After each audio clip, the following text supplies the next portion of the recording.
Hello, everybody. Welcome to the stream. We're going to talk about the elections in Ireland tonight, the local and European elections. So, yeah, I have a bit to say on it, but this is kind of a strange stream for me to do because I don't have like this mega prep with all the statistics in front of me and all the breaking news on who is or isn't elected, because it's kind of up in the air. A lot of seats are still being kind of counted or whatever, a lot of constituencies. And then, of course, there's the second counts, all this kind of stuff. So basically, it's coming out bit by bit. Who's looking like they've got a seat. So I'm not going to get into that. I just want to talk about the overall results. I think most of us, I think at this point, it's clear enough who's gotten a seat, who definitely has one, who definitely doesn't, and who nearly has one or is in contention. So yeah, Finola says it very well there. Thank you very much. It's ongoing. That's a much quicker way of putting it. So it's funny there. Someone else in the chat said late to his own show. And I was thinking as I read that, I was thinking, yeah, that's exactly what I am. I'm late to my own show because it's my show. I can be. That's the beauty of it. That's why I like doing this. So, and I'll tell you the truth about what I was doing as well. I was eating chocolate biscuits. That's what I was doing. Drinking tea. I'm on tea tonight, not whiskey. But so I just want to kind of talk about it overall. And there's no videos to watch. There's no major statistical analysis or like graphing to be looked at. I think we all know the state of play at this point. Yeah, do whatever the fuck you want. Exactly. But that's kind of where it's at for me. I just want to talk about it because basically the overall conclusion of like what happened, was it a blowout? Was it a steamrolling success where it was like, every nationalist won? No, it was neither of those things. And so the question is, what actually was it? If we know what it wasn't, then what was it? Well, it was, I would like to think, exactly what most sensible people were predicting, including me, I think. I spoke about it last night in advance of the elections, and I think I probably said, at least I believed, whether I said it straight out or not, that it was going to be like somewhere between 5 and 10 seats. To me, actually, that wasn't necessary. I just thought if that happens, I will consider that a success. I would be very, very happy with that. And it looks like that's the way it's basically going. So I want to talk about that. And there are people out there being very pessimistic about the whole thing. Others positive. I'll kind of get into my take on that. But yeah, where to even begin? I mean, maybe we will watch a video, actually. I did have some of the stuff from last night. Sorry, it was the previous night I streamed. It was just some of these videos of in Sligo where a Gombean politician had been politician's lackey had been ferrying Ukrainians into vote that people they had registered. I thought that was funny. I just thought that was an amusing video, actually. We all know what the situation is with that, but that one in particular was funny. Do you know what? I'm going to watch it. So as you might be gathering, if you thought I was doing some sort of epic, structured, detailed breakdown of today, I'm not. I had a busy day, a lot of distractions, and I didn't do any prep, basically. I've just been following it online the same way you have been, and that's it. So all I can do is kind of shoot the breeze a bit about it all and give some hot takes. So I'm just going to ease us into it here by watching this video because it's funny.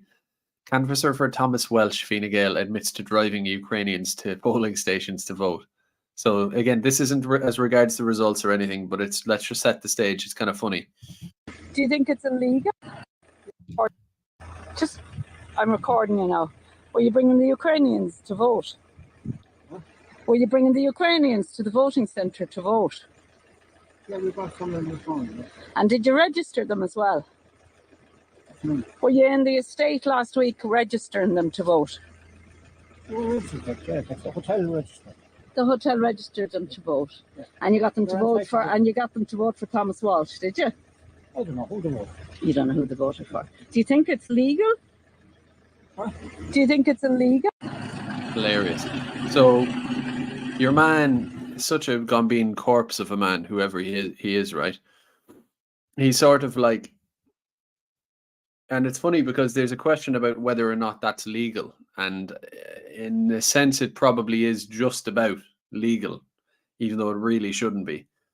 But what it certainly isn't is moral or right or upstanding in any way. And he's just looking at her like, "What are you giving out to me?" Like he's openly saying, "Yeah, yeah, we're ferrying them back and forth. The Ukrainians who probably can barely speak English for votes. What about it?" And the big campaign slogan down the side of his car, unreal. But I thought it was kind of funny. There was more of that with Michael Lowry Jr. in Thurles as well. Late Stage Ireland originally posted on that and put it up. The sort of they were in the Ukrainian group chat in the local area talking, and there was some apparatchik within their community in the group chat talking about father and son Lowry are brilliant, they've done great things, and she even provided them an example of a ballot to vote on, and she was kind enough just to point out how it works. She was like, number one goes here, where Lowry is, just FYI. And it seems that the implication here was that the Lowrys, she said, someone said in this chat, they said, if your name is not on the registered list, which I've posted above, you do not need to come to the polls. Or if your name is not on it. And someone said, I'm on the list, but I received a letter and I'm registered on the website. Sorry, I'm terrible tonight. It said, I am not on the list, but I've received a letter and registered on the website. And she says, if you received a letter, be sure to go because the registration was completed on the website.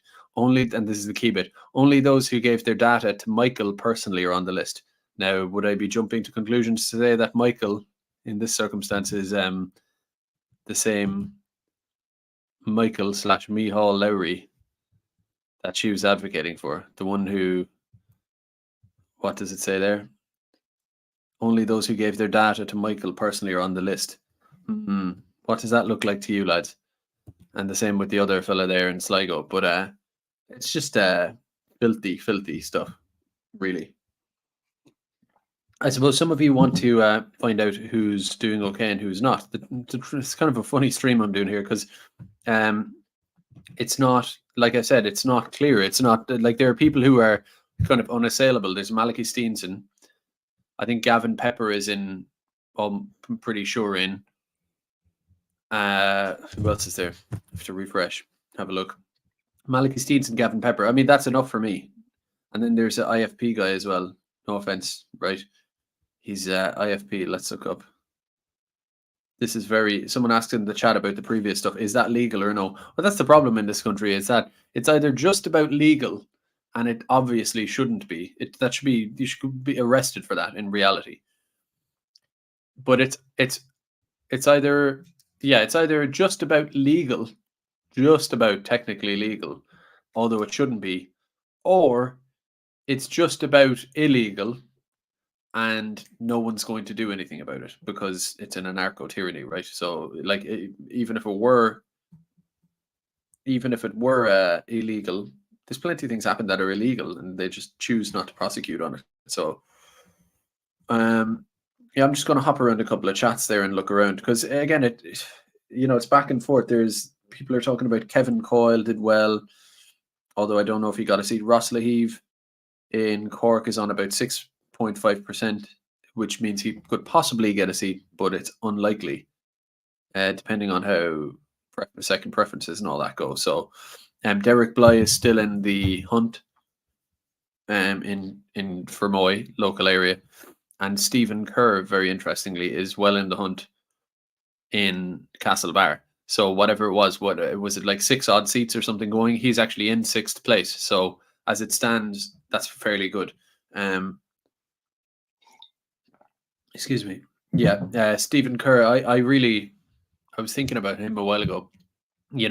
I would I'd like if a lot of people got in, but him in particular because I like the fact that Stephen Kerr arrived at his opposition to mass immigration not via ideology, via 2016 US-based culture wars, or even via I don't know, reading about the great Hugh O'Neill or whatever, and arriving at nationalism through that historical route or kind of Irish stuff. It seems to me like he got involved in it in the last few years by just having a nose for corruption. The Irish Inquiry, as the name suggests. He, from what I know, a couple of years ago, he might have been aware of some of this stuff, but he wasn't that taken in by it. You know, it wasn't his big issue. He was talking about COVID and other things, and maybe he was sideways aware of it. But of course, like any good sniffer dog, he's going to find the scent, and it's going to lead him to where all the meat is or whatever. And that's why I would have so much trust in him as a councillor, TD, anything, because he's like a bloodhound for corruption and just wrongdoing. He clearly has integrity and principles, and then he's a workhorse as well. You know, he's always at it. He's always making videos, and more to that, he's not afraid of confrontation, like Bly and like Phil Dwyer and all these different people. But he's got that dog in him as well. I keep using dogs as metaphors, but he has got that in him too. So he's got all of that going on.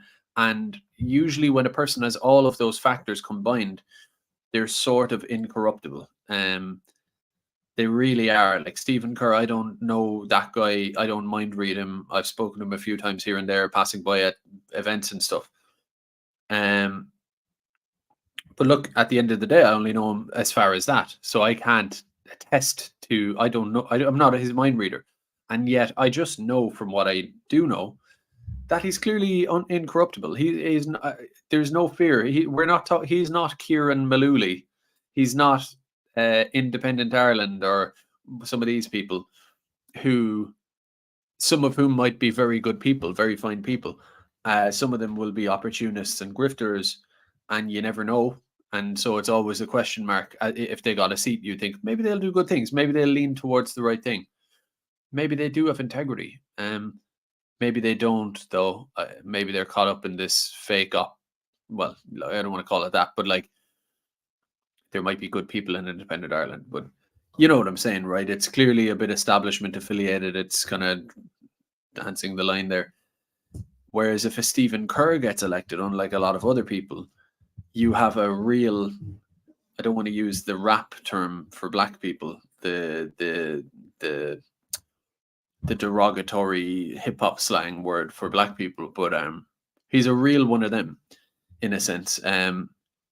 He's a real N.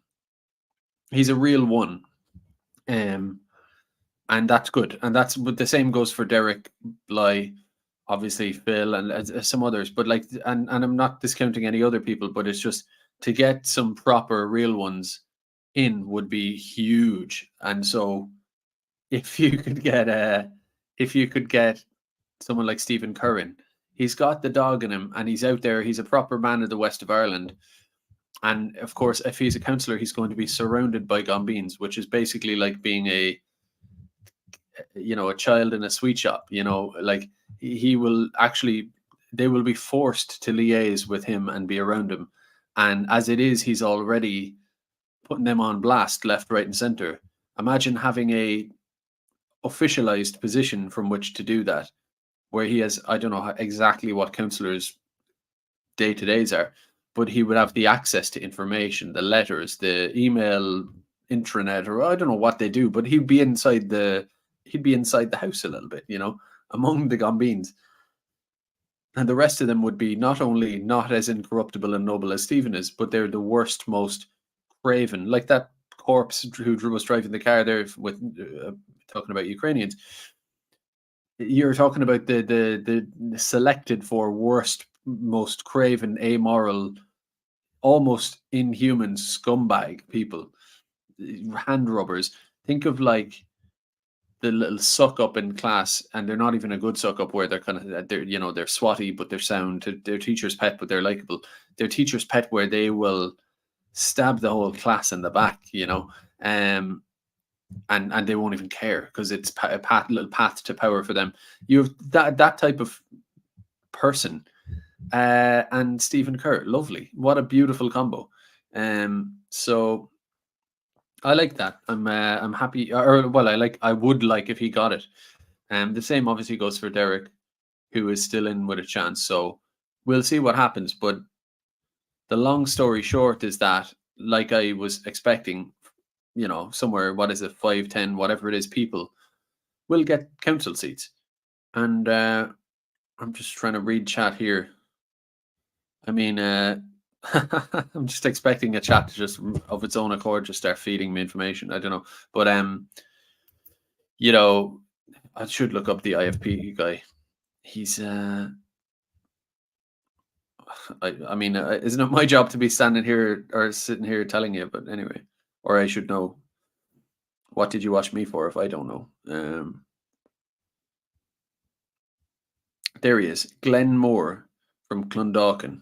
So he's won a seat, a council seat, and there'll be more to come. I mean, the fact is, some will make it, some will be not make it, but it'll end up being somewhere around 5 to 10 people, and that's great. I've seen black pillars.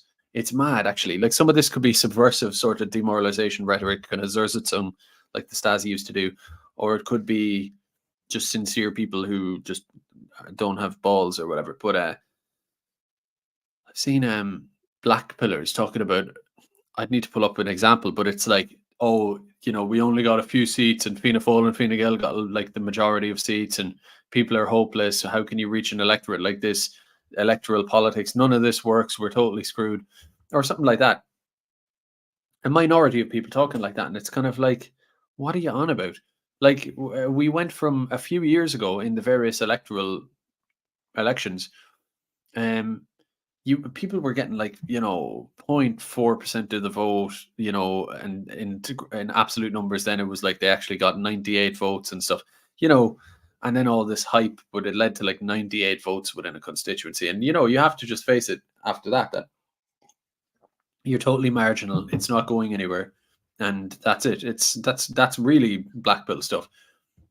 And even then, you look forward. But in this case, we've candidates who were like totally, they're totally real ones, right? Are getting 6-7% of the vote. They're a hair away from winning it. Loads of them.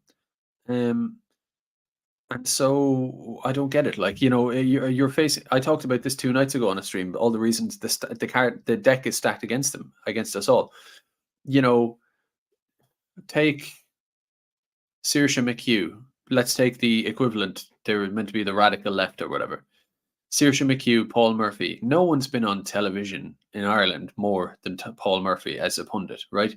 I mean, back in the days of Vincent Browne Tonight or whatever, after a few of them got seats, after the 2008 recession, I used to watch that because it was just, I don't know, I must have been like 15 or so. God knows how long ago that was, but I mean, to call it nearly 15 years ago. So yeah, I was like a teenager, like 18 or something. Pretty apolitical, but I'd watch it just for the idea of Vincent Browne like harassing someone, and politicians acting the Gambine. It was funny, but when I look back to that period of time, I can't think of anyone I saw on that show more than Paul Murphy and Richard Boyd Barrett. I really can't. And to this day, you go on to see one of these TV3 Tonight political. Paul Murphy's always on it, right? Always, and then connected in with these trade unions and all of who are corrupt as well. Connected into this big, huge infrastructure, given carte blanche to say what he likes whenever he wants and pontificate. And then, of course, into the universities, the student unions and all of who are, again, totally corrupt. Who, like, is there any more hateable, detestable entity and type of person than a student union body? I mean, they are the most sort of tyrannical, soft, weak, and yet malevolent and scheming and climbing people you will ever meet. I mean, it's almost like a microcosm of the worst aspect of society and government is student unions. All the worst people in politics will come from there. Anyway, you'll have the university bodies, which, if you've been to university, you'll know that when the student union elections are coming up and Johnny Prick gets elected to it or whatever, or a Sebastian Prickface or whatever gets elected to SU president, in terms of going around the college campus to the actual lads, to the actual Bjors, to the actual people around, normal people in college, they either don't care, want nothing to do with it, or they despise all the people running, basically, except maybe for the joke candidate who's just running on like free cans or whatever. So, you know, like Paul Murphy's plugged into this network that controls colleges, and yet it bears no representation of people actually in colleges. So it's not a legitimate block he has. He's just connected into these sort of power structures, and has all that going for him, all the TV, all the press, whatever. So many articles. Paul Murphy says this. Paul Murphy says that. All of that, and yet compare that to someone like Derek Bly. When was the last time Derek Bly got on TV3 Tonight to just sit there, lean back in his chair, and tell us what you think? Never, obviously, never happens. The only time, even when they're castigating and lambasting someone like Derek or Phil as far right, they won't even use their names, because they know even to do that would be to lend them some credibility or give them some name legitimacy. They won't even do that. They'll just say elements, far right actors, the rest. So there's that.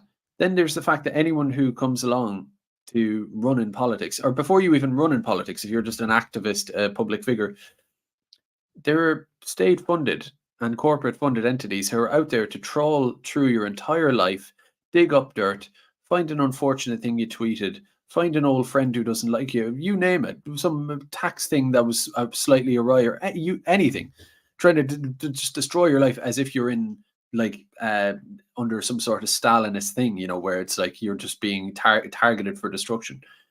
That that happens to nationalists, so it makes life a lot more difficult, obviously. Just being under this kind of hate machine or whatever. And the others don't really have to deal with that so much, you know. Paul Murphy has critics online, but it's just people like you in the chat, you know, just typing away anonymously. It's not exactly comparable.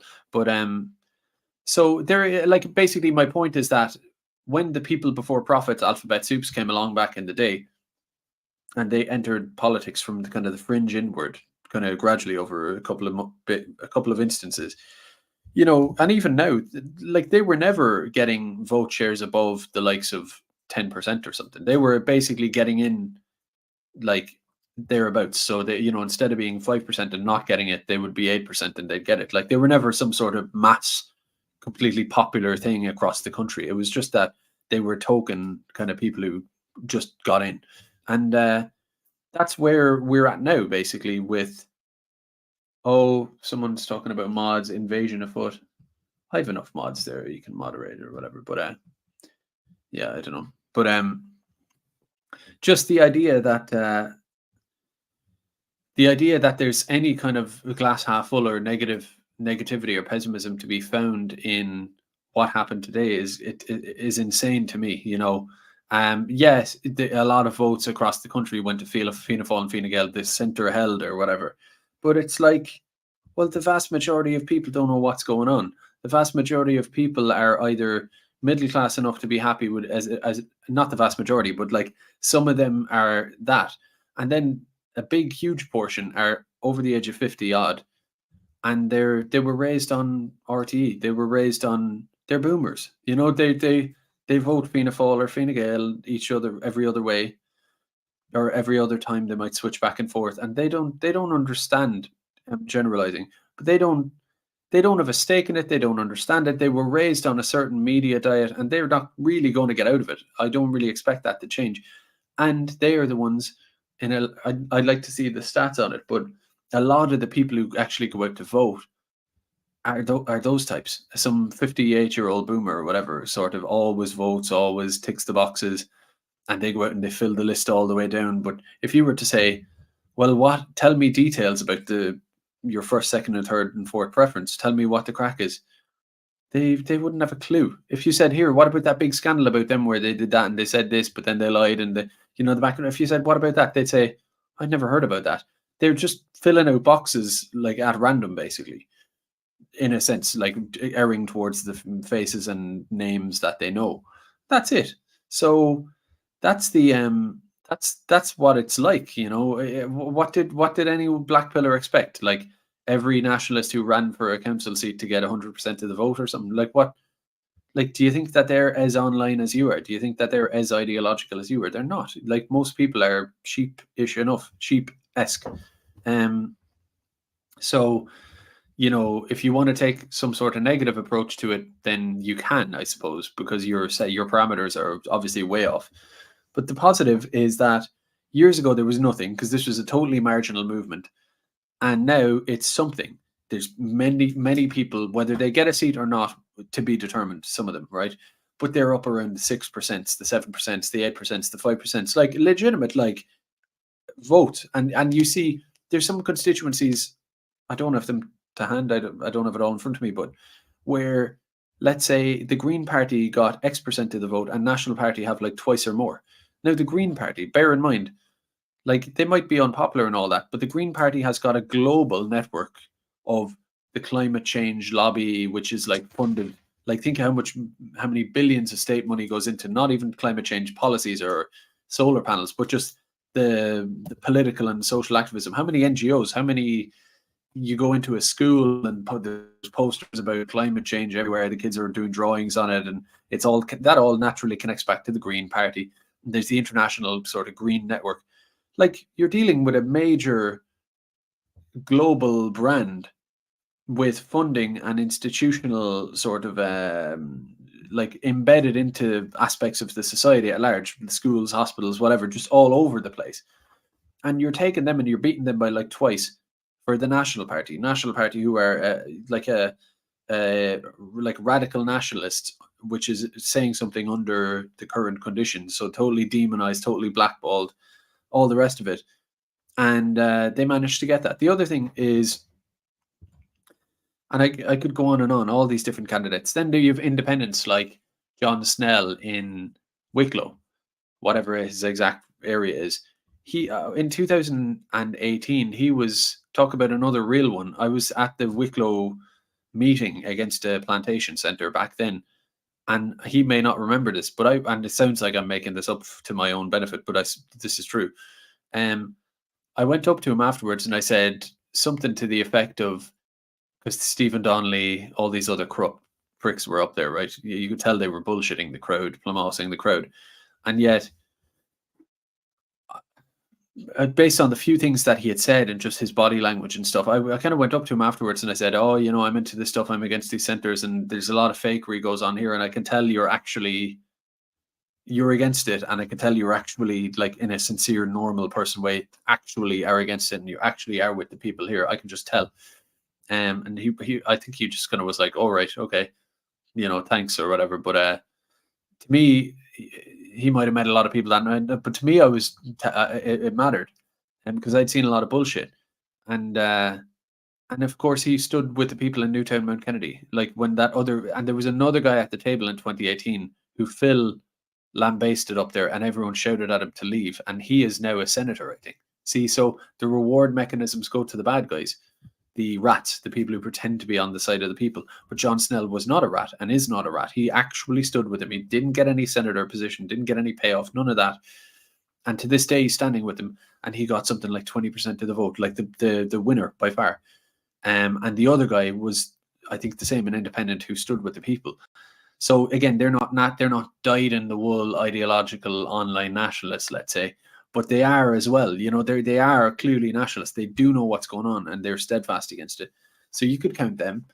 There's loads of other independents who are, again, they're not dyed in the wool nationalists, but they would in some way lean in this direction of it. But they're more known as local. They're locally liked and they're seen as normal and all that. But you know that they have leaned that way. A lot of the Fianna Fáil kind of defectors who went against their own party on the asylum debacles in their communities, they did very well. So yeah, you could say, oh, well, Fianna Fáil did well in those seats. That's terrible. Yeah, but we know why that was. So there are loads of bases for like why the activism and the content and the political situation, everything that's been done so far, and all the sort of successes and gains that have been made in the last year or two. There's enough happened today that it's not like no connection was made between the former and the latter. Clearly, it has translated. And for anyone who says, well, it didn't translate into some landslide across the board, I don't know who told you ever that that was going to happen, but if, or maybe you told yourself, but you were clearly codding yourself. You weren't listening to me or anyone else sensible, because that was never, never on the cards. How could it be? To go from nothing to a landslide, take over the government tomorrow, you know, via councilorships or whatever. So there's that. There's also the aspect that while a lot of, and this varies depending on the candidate you're talking about, or party or constituency, but there, while a lot of candidates made good online campaigns and they knocked on a lot of doors and, you know, they did their thing as best they could, but there was no sort of professional, like I'm not talking about driving Ukrainians into the center, Ukrainians, sorry, but the idea of generally helping people get to the center, because that's legal to organize transport and stuff for legitimate voters, and mass registration drives, not just the day, 2 days before end of registration, but over the course of years, you know, integrating it into political events, rallies, demos, online content like Me To You Now. I could start mentioning it more, stuff like that. Across the board, there could be a much more sort of, because this has given us a taste for it, right? It's like the blood in the water. Because there's that now, you would be going into subsequent similar elections or a general election, any election, and or even a referendum, anything like that. You would be going, well, now there's blood in the water. We've seen that we've gotten a few councillors elected, and it wasn't fakey councillors, it was real deal people elected. So proof of concept. Now the concept is proved. Now it's just scaling it up. We've also seen that for every handful of councillors that were elected, there was twice as many or 3 times as many or whatever. There was a greater number of people that almost did and just didn't, right? And that gap, of course, that gap is made up very easily. Like if there were sort of best practices put in place to be more around the community, you know, integrate further with the community and offer them, well, if you need help with your medical card, your house, your local fence is broken or whatever, just, you know, like that's what a councillor's kind of that's how they shine, you know. If you were doing more of that, and if we were getting more people registered to vote, and it was more formalized, more like party structure, even though we don't really have a party, but the same, basically look at what the likes of a Sinn Féin do, like these machines, well-funded, well-oiled, professional political machines. Now let's go back to see what they do, and let's try to have a conversation to see how that could be maximized with limited resources. Maybe the same candidate who was a whisker away from getting it, I mean, he's going to have a big interest now. Instead of, if he got 0.2, he'd go, oh, well, that was hopeless. Okay.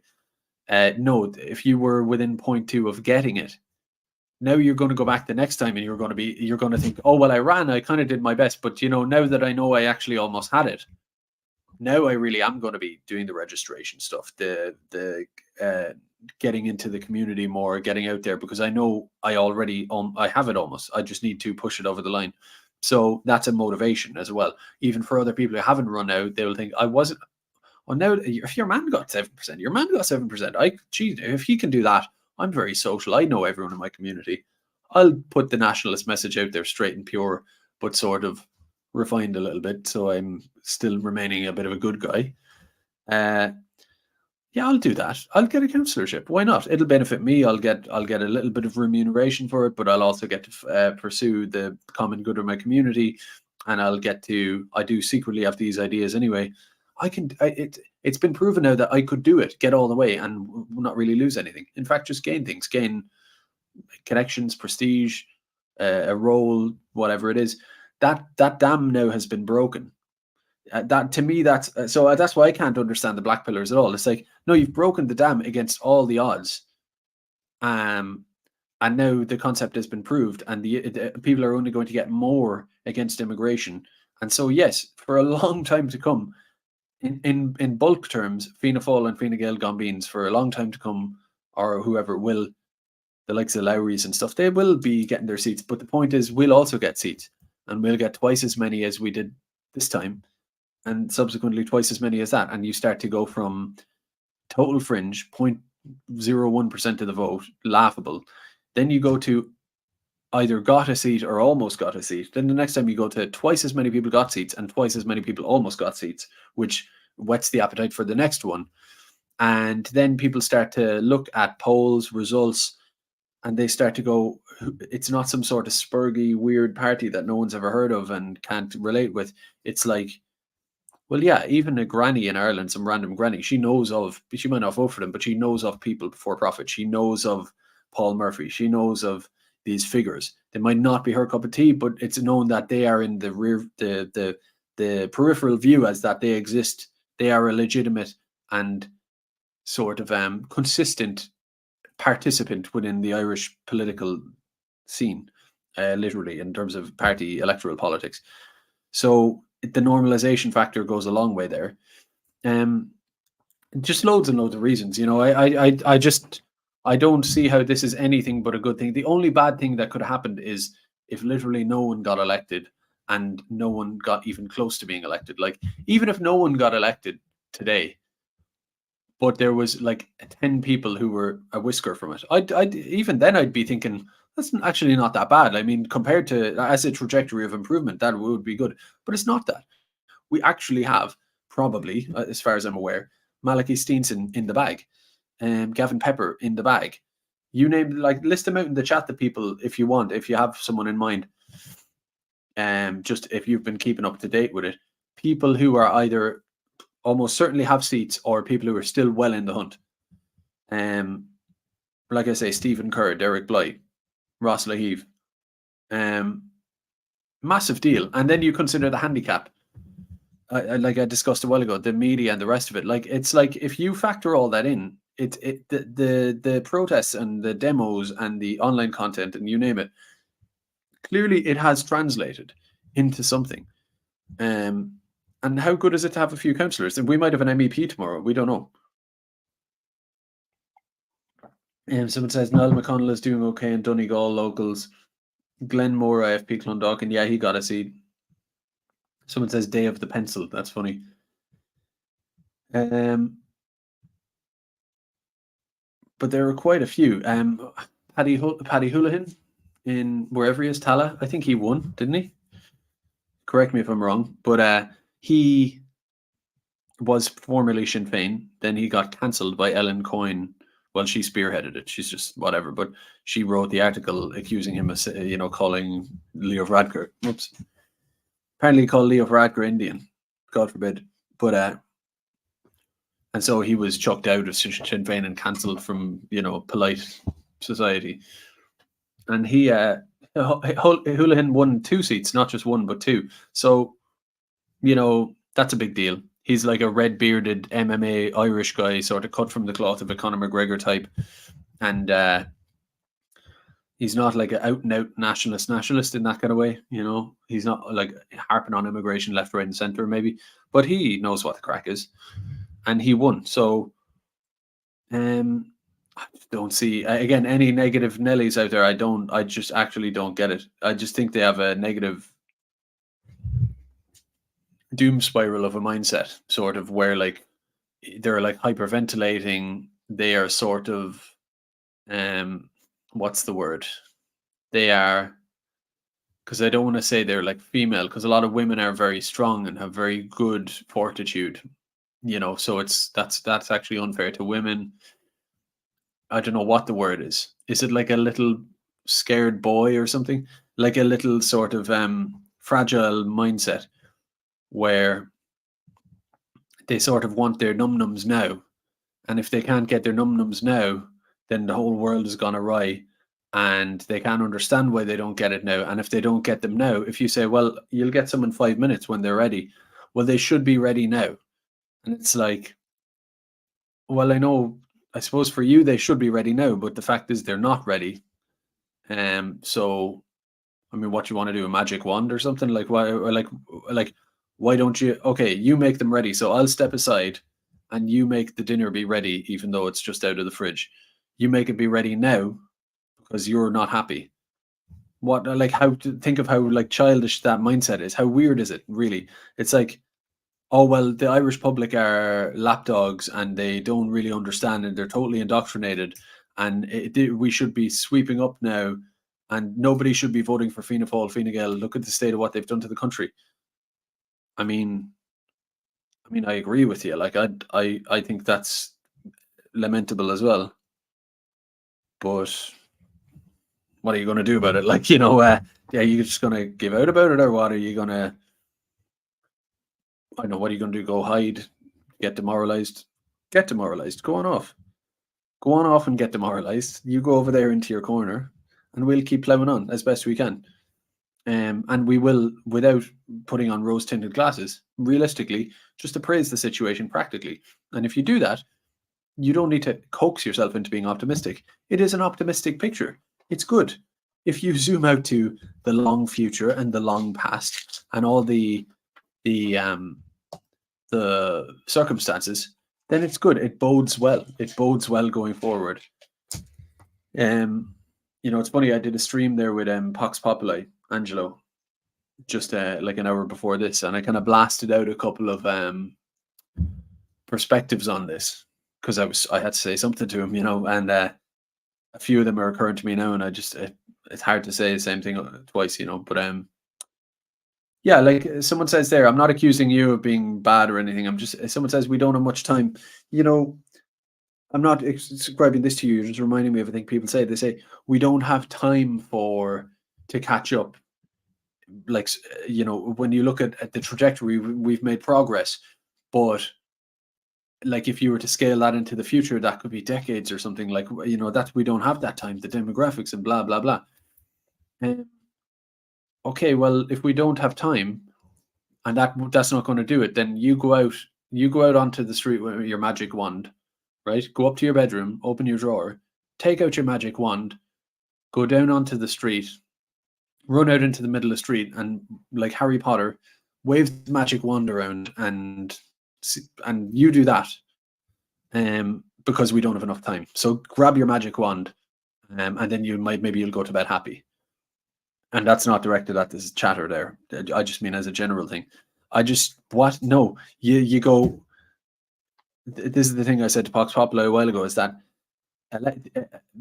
mainstreaming electorally, going from nothing, 0.01, nothing, laughing stock, going from that to being small number of seats, small number of almost seats, but a few, and name recognition and getting inside the house a little bit and the rest of it, and creating more hope for more candidates. Now twice as many people run next time, thus twice as many people get it, twice as many people just about didn't get it, which inspires, it could have a cascading sort of effect there. And then as conditions worsen, black swan events, you name it, the sort of online media battle, delegitimizing the likes of this Lowry with his Ukrainians and the rest of them, using that against them, using the fact that and this isn't just a meme, it's reality, but emphasizing the point to ordinary people that anyone can vote, so they can ship 500 people into your town.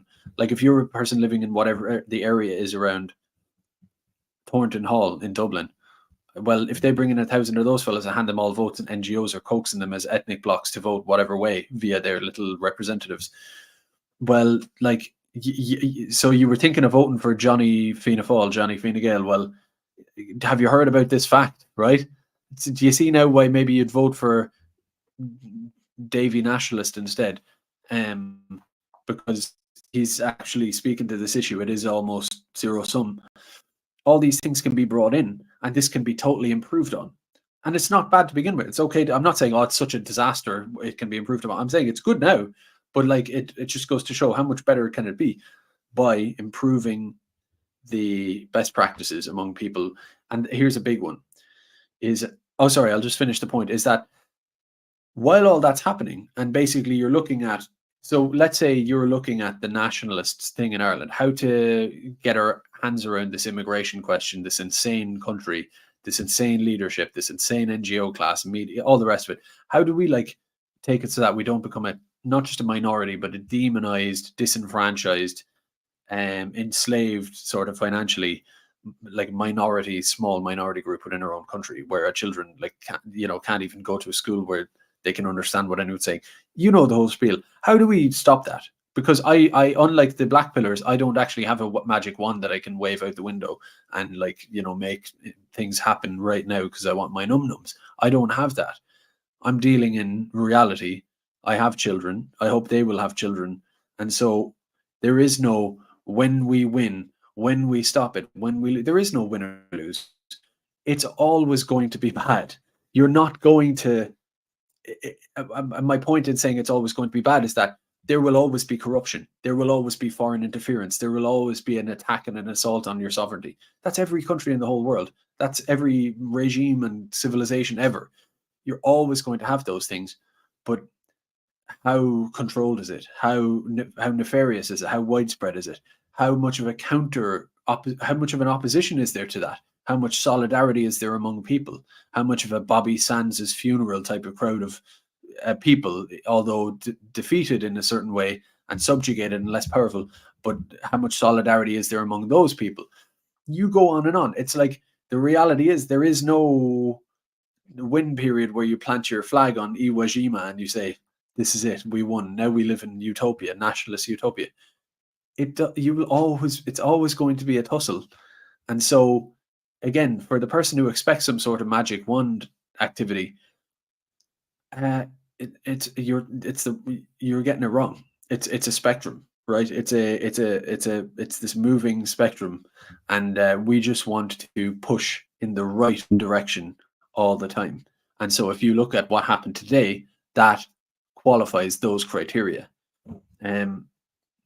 That's kind of my sort of moral argument in a way on it. But the point I wanted to make is that if your goal is to push back on all these things, to make it less bad, to make it better, to create a better society for our children and grandchildren, and to stop all of this madness or put a big brakes on it and the rest of it, and always be moving forward, right?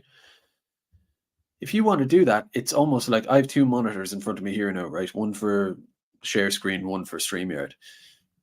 Think of like some gamer, right? And he's sitting there, or hacker or whatever, and he's got 6 nice big monitors in front of him. One is playing the game, one has got music, one has got Bitcoin, the other has got spreadsheets, whatever. He's got different things, and he's sort of doing a bit of one, bit of the other, back and forth. There's different things going on. That's what the sort of pushback against this political and cultural and economic rot in the country is. It's a general pushback, and it involves moving forward in electoral politics in a positive way, moving in the right direction. That's one of the screens. On the other screen, you have creating better content, advancing arguments, the online content creation sphere, something like that. On the other screen, you have reaching out to local communities so that they can protest plantation. Think of a Newtown Mount Kennedy, community outreach, something like that, right? It's not to do with ballot boxes or any of that. It's to do with hearts and minds. It's to do with, like that, right? And then on the other screen, you have the Gardaí and the government and the media and all of these institutions. Could be anything, could be the Department of Finance, the Department of Education, whatever. But it's about looking at what the government are doing with their power, the state, and sort of thinking they're using their power to crush us. But every time they do it, there's a Pyrrhic victory as they escalate. They're forced to escalate. And peacefully. They're peacefully forced to escalate, and then they escalate non-peacefully. And then that is used strategically in a judo style to further delegitimize them. It puts them in that spot. So there's this kind of like weird sort of chess match going on with the state, applying pressure to them, and then they feel like they have to do something silly under that pressure. And then it's like a question of, well, does that work in their advantage, or do we use it against them? There's the international space. What's going on internationally with America, with Israel, Ukraine, or geopolitically? How do we? We're just like a little bug in the middle of it all. Where do we fit in? There's all these screens, is my point, going on. And one of those screens, possibly one of the smaller ones, but it's one of the screens, it matters in different ways, is the local elections, the general elections, the European elections, referenda, votes, ballots. How many people can you get to vote for you? How many John and Jane normies can you get to vote for you? How many of them can you convince, don't vote for Fianna Fáil, Fine Gael or Sinn Féin? Sinn Féin are traitors, the other two are worse. We have a solution, vote for us, and then you get bigger numbers. That's one box. And so I don't know, for anyone who looks at the results and thinks, oh, it wasn't some landslide where we took over the government or something, you're overemphasizing the sort of magnitude or singular importance of the elections. No, it's just one of the screens. It's the assembly of all the screens together that matters. You have to look at, that's how you look at it holistically, all these different pictures going on, things going on.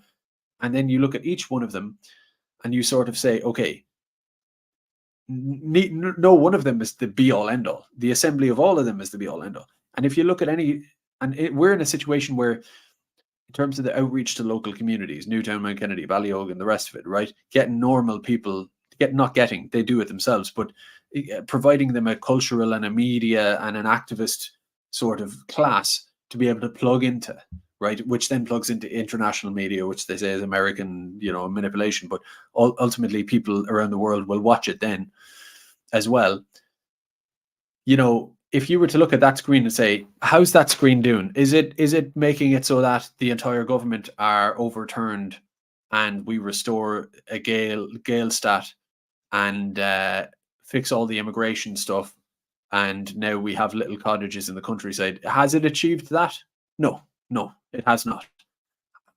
Did Newtown Mount Kennedy get beaten? Did they get beaten by the police into submission and a fortress put up in their community? Yes. But as the screen is about just as best you can getting communities on board, and when they do get beaten by the state, I've talked about this loads of times before, when they do get beaten by the state, at least you've radicalized an entire community. And look what you have with Newtown Mount Kennedy, John Snill on 20 winning, right? And this guy who came second being like him. So that whole community now is locked away, like permanently blackened against the state, permanently, like they now are almost like an alien people to the state. They will look at the state the way Catholics in the Bogside looked at the RUC and the London, right? About UK rule. They look at it like that now. That's what they look at the government in Dublin as, almost like a foreign occupying, hostile, violent. They've been totally betrayed, and they and their kids they'll be in the mother's milk of kids raised in Newtown Mount Kennedy, right? So you go, well, yeah, it involved some losses, and it didn't wave a magic wand, or it isn't waving a magic wand and changing everything to perfection overnight. But if you were to look at that screen and look at the power bar on and say, how's it humming away? You'd say, it's humming away nicely. Actually, that's going we are making big strides in important ways on that. That aspect is humming away nicely. And then you go back to the other screen, and you get back to the electoral one, and you go, oh, did we take over the government? Have we fixed it? Have people woken up from their Fianna Fáil, Fine Gael stupor? Are the boomers still voting for them? Etc. Yeah, but how's it humming away? Is it humming away nicely, or is it going backwards, or is it just completely stagnant? What are we looking like? We're just trying to move forward here on it. You would look at that screen and say, this is good. This is good. We're moving very nicely here, actually. We've went from nothing, absolutely nothing. No one even got close to a seat before, only a few years ago. It's not that no one got a seat. No one got close to a seat. And now we've got several seats. Even more people almost got seats.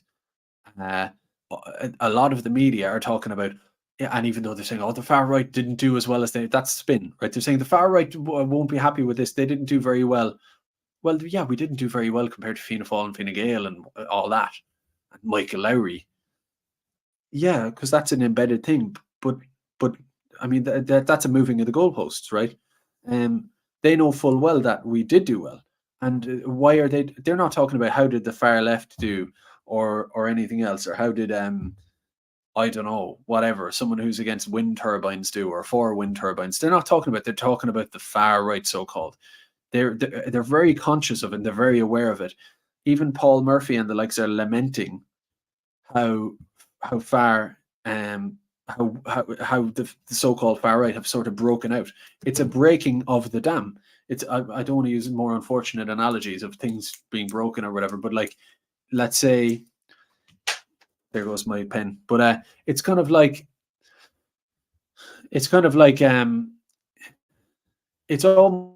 is almost the historical sort of magnitude and significance of this is actually great, because say in the next elections, like whenever these next happen, these same local and EU elections, say twice as many people get seats or whatever, 3 times as many, I wouldn't actually consider that event as important as this, because from here on in, it's just, I would at least hope so, from here on in, it's just a steady increase.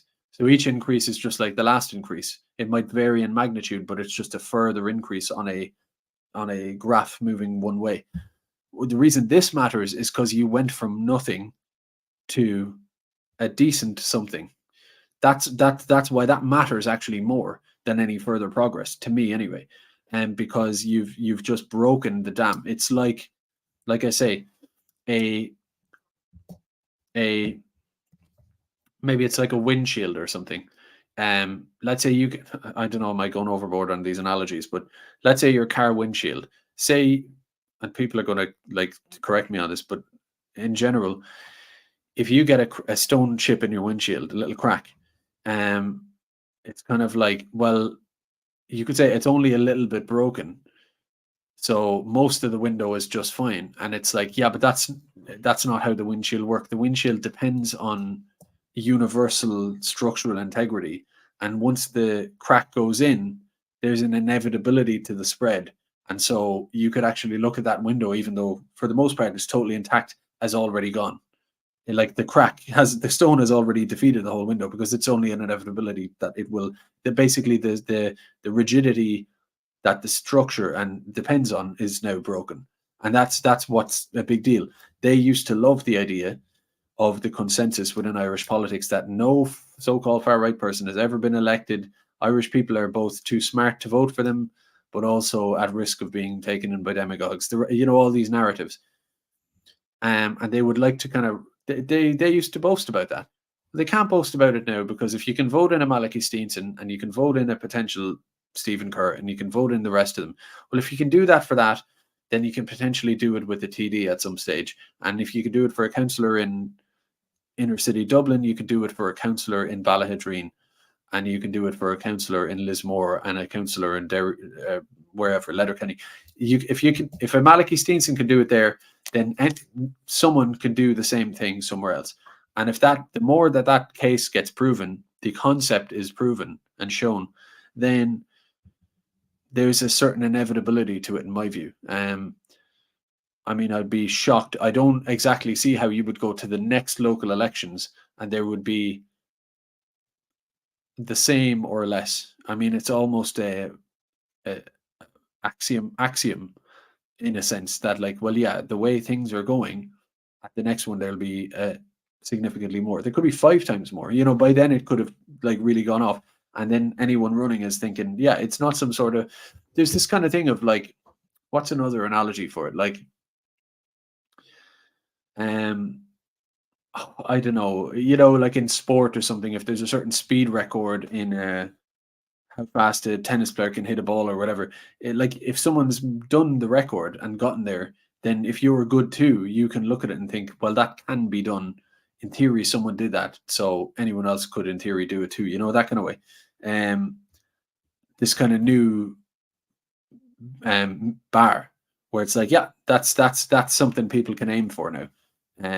Whereas before it was this elusive mystery thing where people thought, well, maybe it's just impossible. Maybe they rig it too much. Maybe people are just beyond, like, you can never get any community to vote for you because those ideas are just too detached from the propagandized normal person, and it's so it's just never going to be able to translate. That's gone now. The scale can differ. The scale people can debate, but that mystique is gone now. It can be done, right? A better analogy is Mike Tyson, first time he got knocked out, something like that. Oh, right, okay, so it's not necessarily a man of steel. It's not unbeatable. Your man can be dropped. So now when I'm fighting him, will I or won't I drop him? I don't know, but he can be dropped, and we've seen it. That kind of thing.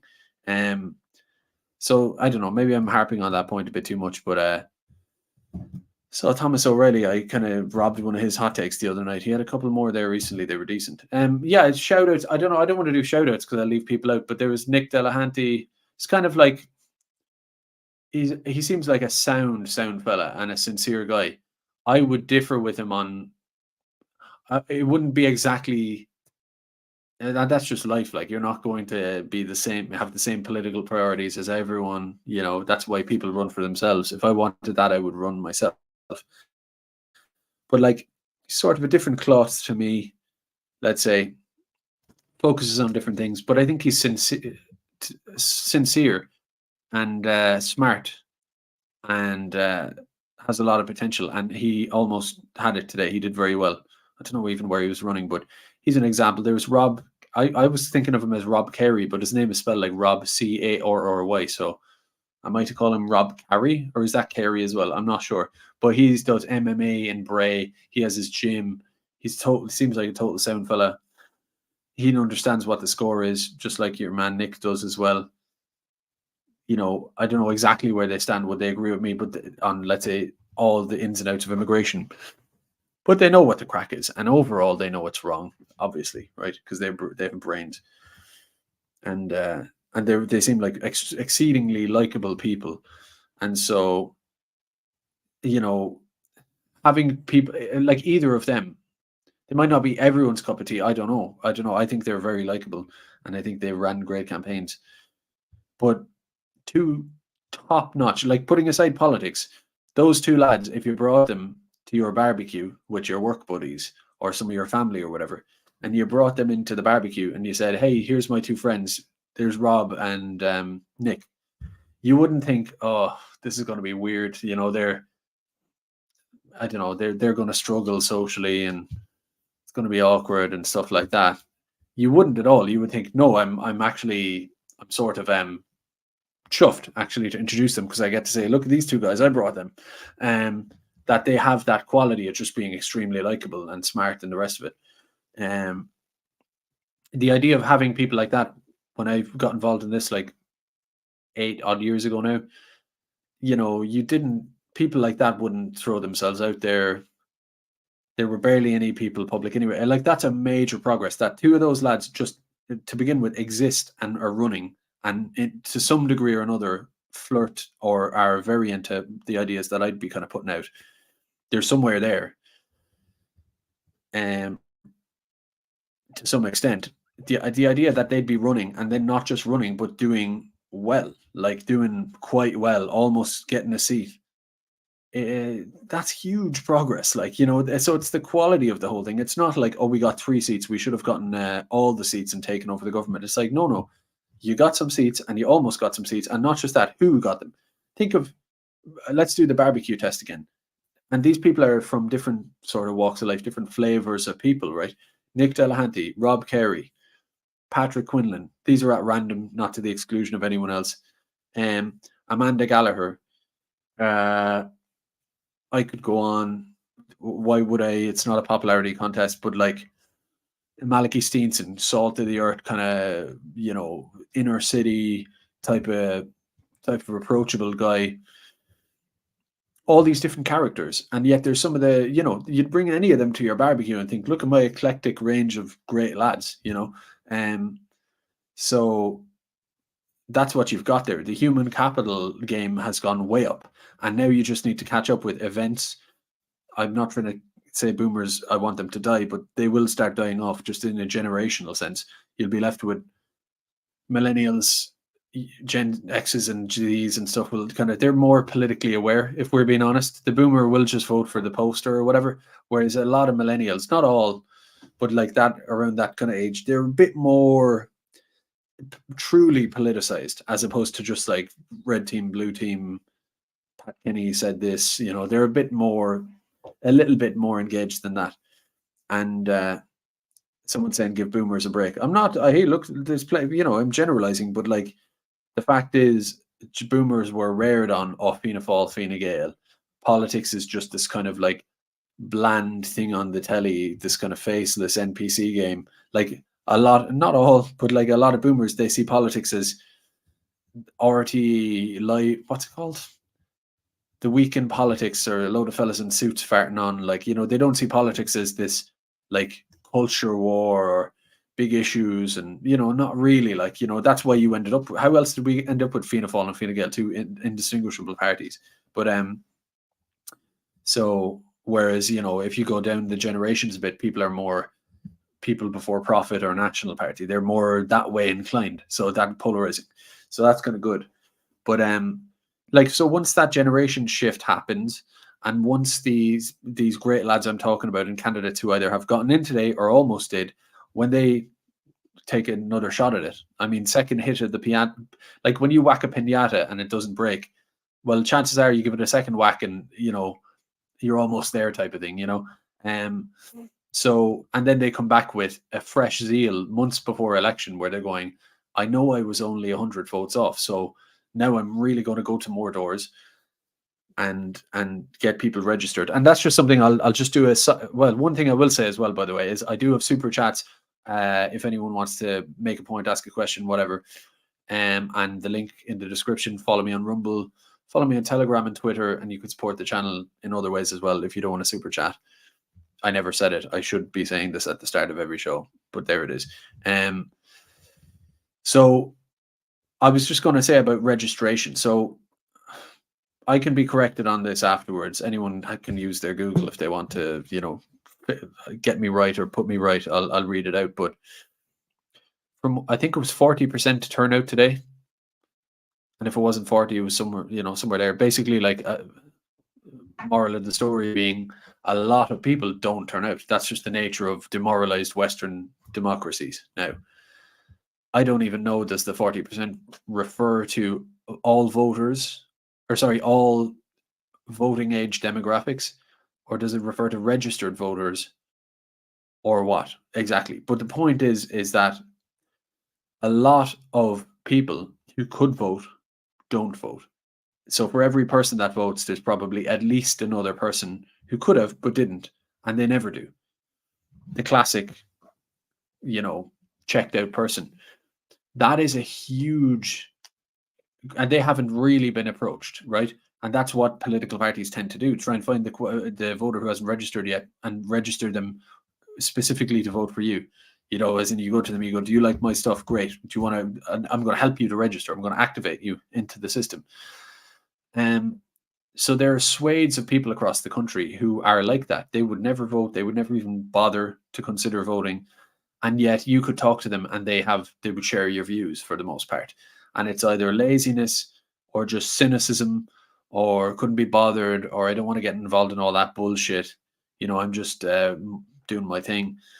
But if you said to them, is immigration gone mad? Is it weird that they're teaching children to be transgender?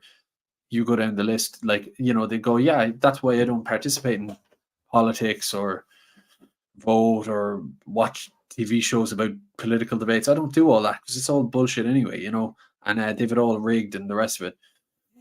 So I just stay away from it. I just go have a few cans with the lads. I just go to work. I just game. I just look after my kids, whatever it is. I just live my life. Think of a bunch of hard lads, like let's say lads in after a day's work on a Friday, a pair of Snickers on them, right? They're wearing their work Snickers and it's Friday evening and there's a bunch of lads of about 27 or whatever, a real solid Irish lads, right? And they're sitting there in the pub after work and they're having a few pints and they're shooting the shit. They're real macho kind of Irish lads, funny, divilment, crack, the whole lot. If you went to a bunch of them and you said, so did you enjoy voting there the other day?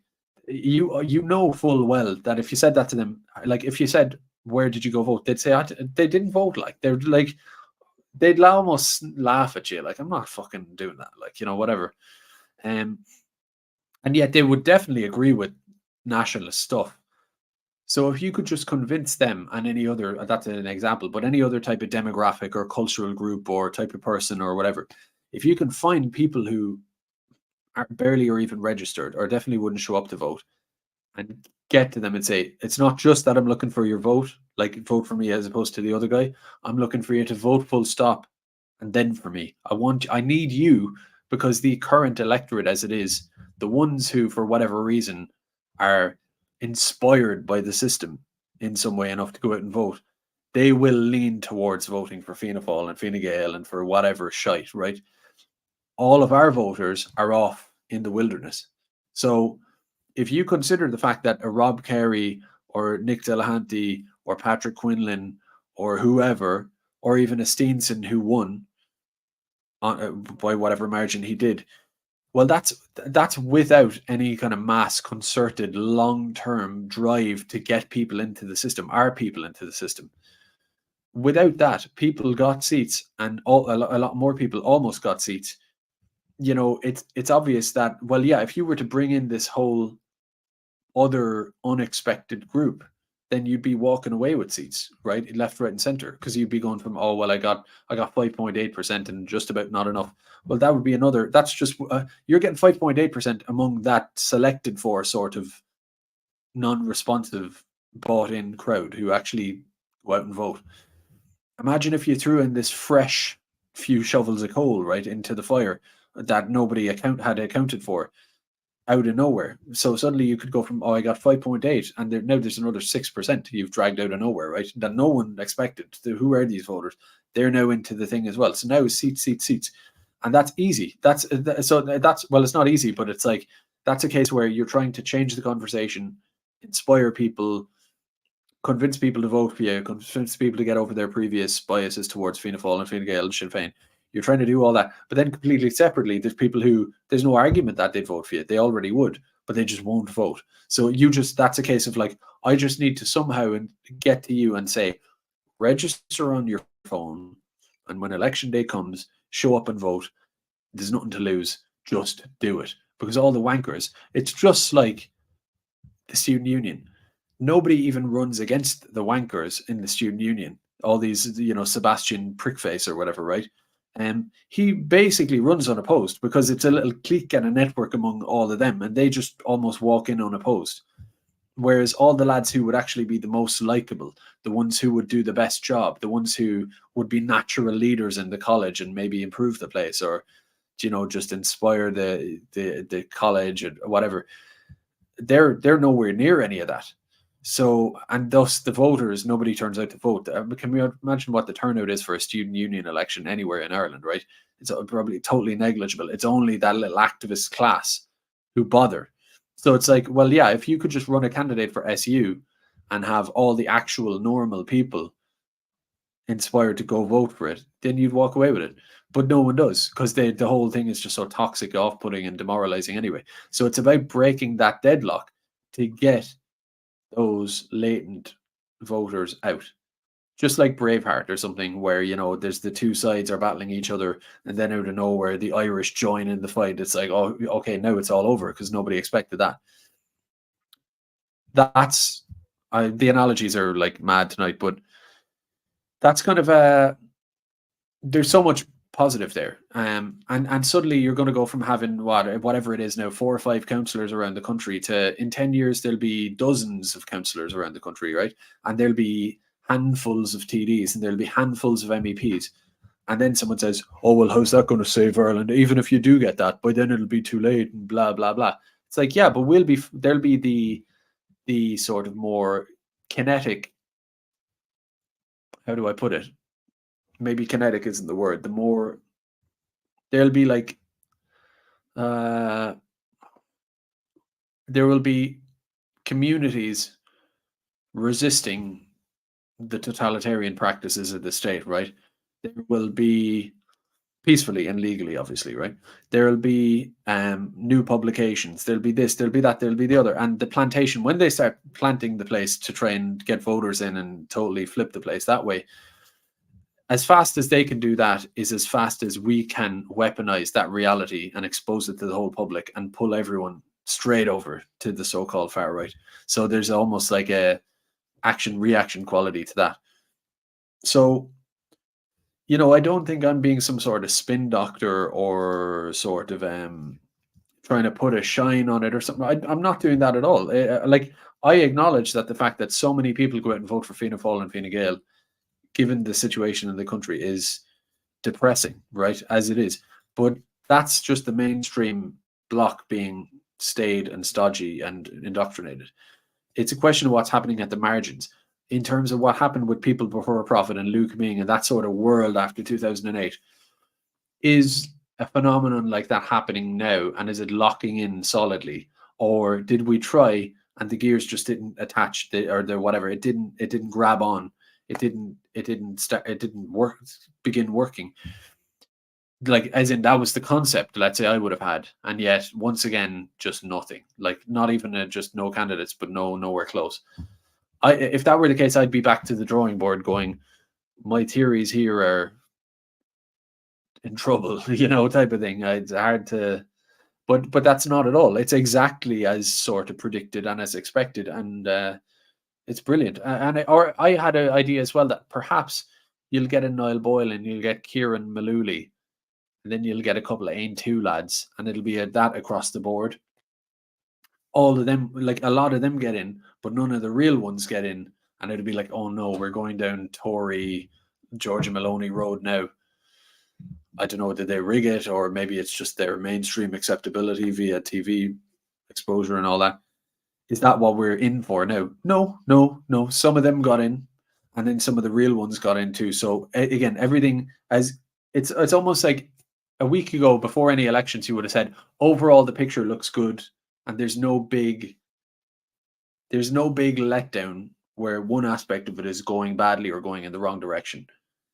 What my view on today is that nothing changed. So these elections keep pace with that, in my view, as in they might lag in a way compared to what like one might want in an ideal world, but in terms of progress, that's taken away in complete tandem with everything else, like in terms of trajectory and pace. So to me, it's a great thing. And then there's acres of potential, like I say, registering voters, developing the candidates further, inspiring other candidates by showing that it can be done.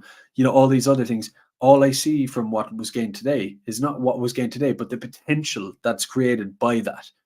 All I see is that. All I see are the opportunities. And that's the difference between, I think, having a constructive mindset, but I think also realistic, and having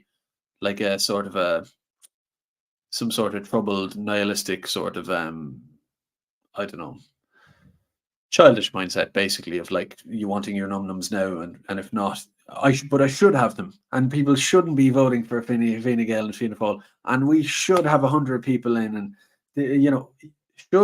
should is cool. I love should, but I'm more interested in will, like what will we get and how, words like that. So I don't know. That's kind of my take a bit, but any other? I'm going to check a chat, see if I've forgotten anything. I should really. It's hard to. It's hard doing these because ideally, what I'd like to do. This would be a funny form of streaming, right? It would be. Is if I got a chance to basically stop talking now and then just click away on the screen in front of me for idly for about 3 or 4 minutes or whatever, and then just kind of touch base with some stuff going on and kind of comment. But you can't live stream like that. You kind of have to keep talking, don't you? So I actually can't surf around and notice things and go along, because obviously you'd get bored. But I don't know. Let me have a look. Like I said, casual stream. Glad I found something to say anyway. I wasn't sure how I was going to kind of do this, but yeah. I'm just looking for hot takes here that I saw in the chat earlier. This is probably silly. Kevin Coyle got 7.7%. I don't know where that was. Yeah, Lahiv 6.5. And this is the torture of it as well, is because the way the results come out is sort of sporadic. First count, second count, tallies, and all this stuff. There's no exact timeline or countdown to when you'll get results. It sort of emerges at random. So you're left refreshing the screen.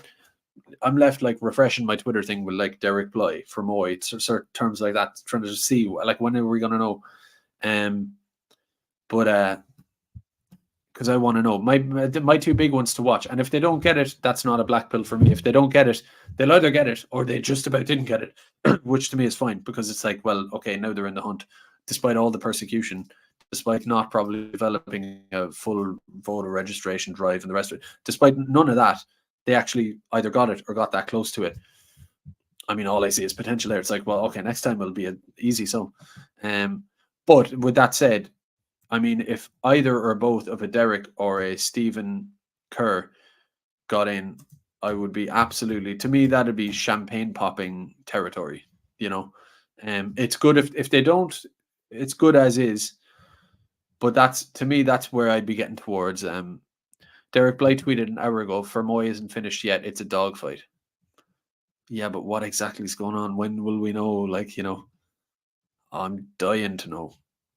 I'm absolutely dying to know. Let's check Stephen Kerr.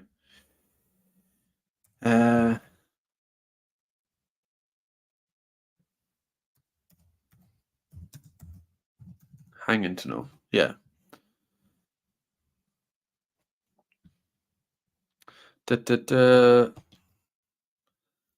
Some news. I need to know, lads. I need to know. No, there's no answer on that. So I suppose counting has stopped or something, has it? And is that what's going on?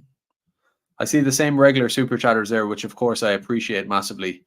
But I don't like. There's a way. I don't like them. I'll never say no, but like, there's part of me doesn't like people feeling obliged or same people all the time. So if you're someone who's new to the show or whatever, and if you're subsistence or never do. But if you're a rich one watching here now, feel free to super chat. Like, take pressure off the usuals. If you're enjoying it, and if you're not, grand. So let me see. Yeah, so I'm just kind of chilling here now. You can stay or you can go. Like, I'm just seeing what's going on. What else? Yeah, I almost want to just stay live, lads, to be honest, and just hang out. Just for a while, just to see what the latest is online as regards. Like, what have they done? They've stopped counting. Do we have to go to bed and wake up in the morning to find out? Suppose I do. That's probably what. And then the EUs as well. We'll see what happens with Derek Bly. Here's just a point that occurred to me over the last few weeks is that take someone like Michael McGrath. He did some good pontificating in the Dáil over the last few weeks. He's done very well. No surprise there. Kind of mainstreamish kind of type of figure. But the trouble is that, say Derek doesn't get it, but he almost did. The trouble is that, let's say Derek, who wants to save Ireland from all this shite, he was, and some of these other people too, were magnanimous enough to say, we're oppositional candidates, we're all vying for the same seat, but we're all nationalists and we care about the bigger picture. So Derek Bly said, vote for me number one, but vote for Michael Leahy, number two, and Una McGurk and the rest of them, right? And they all would have said the same in reciprocity. So it's like creating a sort of a structural solidarity where it maximizes the chance of a nationalist getting in. They can all compete against each other, but whoever is leading will then benefit from the transfers. Well, Michael McGrath, who is one of these people who's mainstream, he criticizes aspects of the immigration thing. Am I right in, is it Michael McGrath? What's his name? See, this is how it is. He's got a big foppish sort of hair on him. And he was talking about kids going missing to Helen McAtee, and he was criticizing her in the Shannon and stuff. What's his name? Michael something? McNamara, I think it is. But yeah, Michael McNamara. Like, the trouble is that out of one corner of his mouth, he'll criticize the government for what they've done, but then he sort of acts as this gatekeeping thing where it's like, if you're to the right of him, as Layman's Take pointed out recently, YouTuber, sort of, if you're to the right of him and you say, listen, I believe in ethno-cultural posterity, which is a big fancy way of saying Irish people shouldn't become a minority, and the rest of it, like, I'm sane, but I believe in some of the naughty things that you're not meant to say or whatever. But overall, if you're against immigration, we should maybe differ on some of the small stuff. You have a different, softer take than I do, but I think we're all on the same side here, or are we? Right? That's the question, is that if he would do that and he didn't have some firewall up to say, well, I'm a legitimate, respectable person in Ireland, and somehow you're not, even though you got 7% of votes and a lot of people agree with you.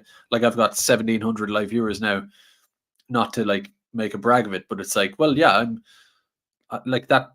That means that I'm not some total illegitimate person like shouting to myself in a room. Like, there's electoral candidates and content creators and stuff. We have like big followings, and you have a political following too.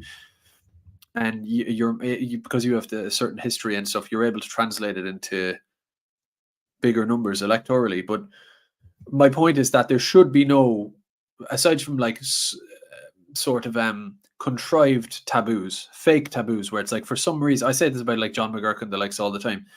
I don't know what it is. What's this magical secret recipe that makes you a good guy and critical of basically all the same things, but because the extent differs as it does between all people, but there's some weird line that makes you legitimate and me not, and I'm not exactly sure what it is, because of course people call Michael McNamara far right too, I'm sure. So why is it not true when they say it about you, but it is true about me? And try to explain to me what are the exacts there, or is it just some sort of hold your nose inner party sort of thing? I've spoken about that before. But the point is that, well, if Michael McNamara, sorry, were doing the right thing, he would say, never mind this contrived fake respectability thing. Vote for me. I'm so-called respectable, but if you're voting for me and you're critical of McEntee's Dublin, McEntee's immigration, and the rest of it, well, logically, the next person to vote for, if you want to, here's a list of 4 or 5 other people running on. Although I don't endorse everything they say, they're running on broadly similar issues. So I would recommend down voting for them, or voting preferences for them after me. If he did that, I'm guessing Derek would be a dead cert, So, like, that's like the likes of Sinn Féin and People Before Profits and all this. This is what they did: vote left, transfer left, and they didn't. The Sinn Féin ones didn't say, "Oh well, Paul Murphy's too much lefty for me" or whatever. They didn't. They all rallied in together, and that creates support.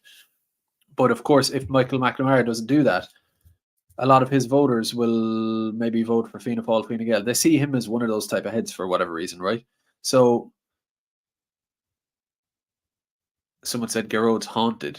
Why am I haunted? Haunted in the colloquial sense, or haunted by a ghost, or what? Or is it because I've got a back ghost behind me? I don't know. Lads.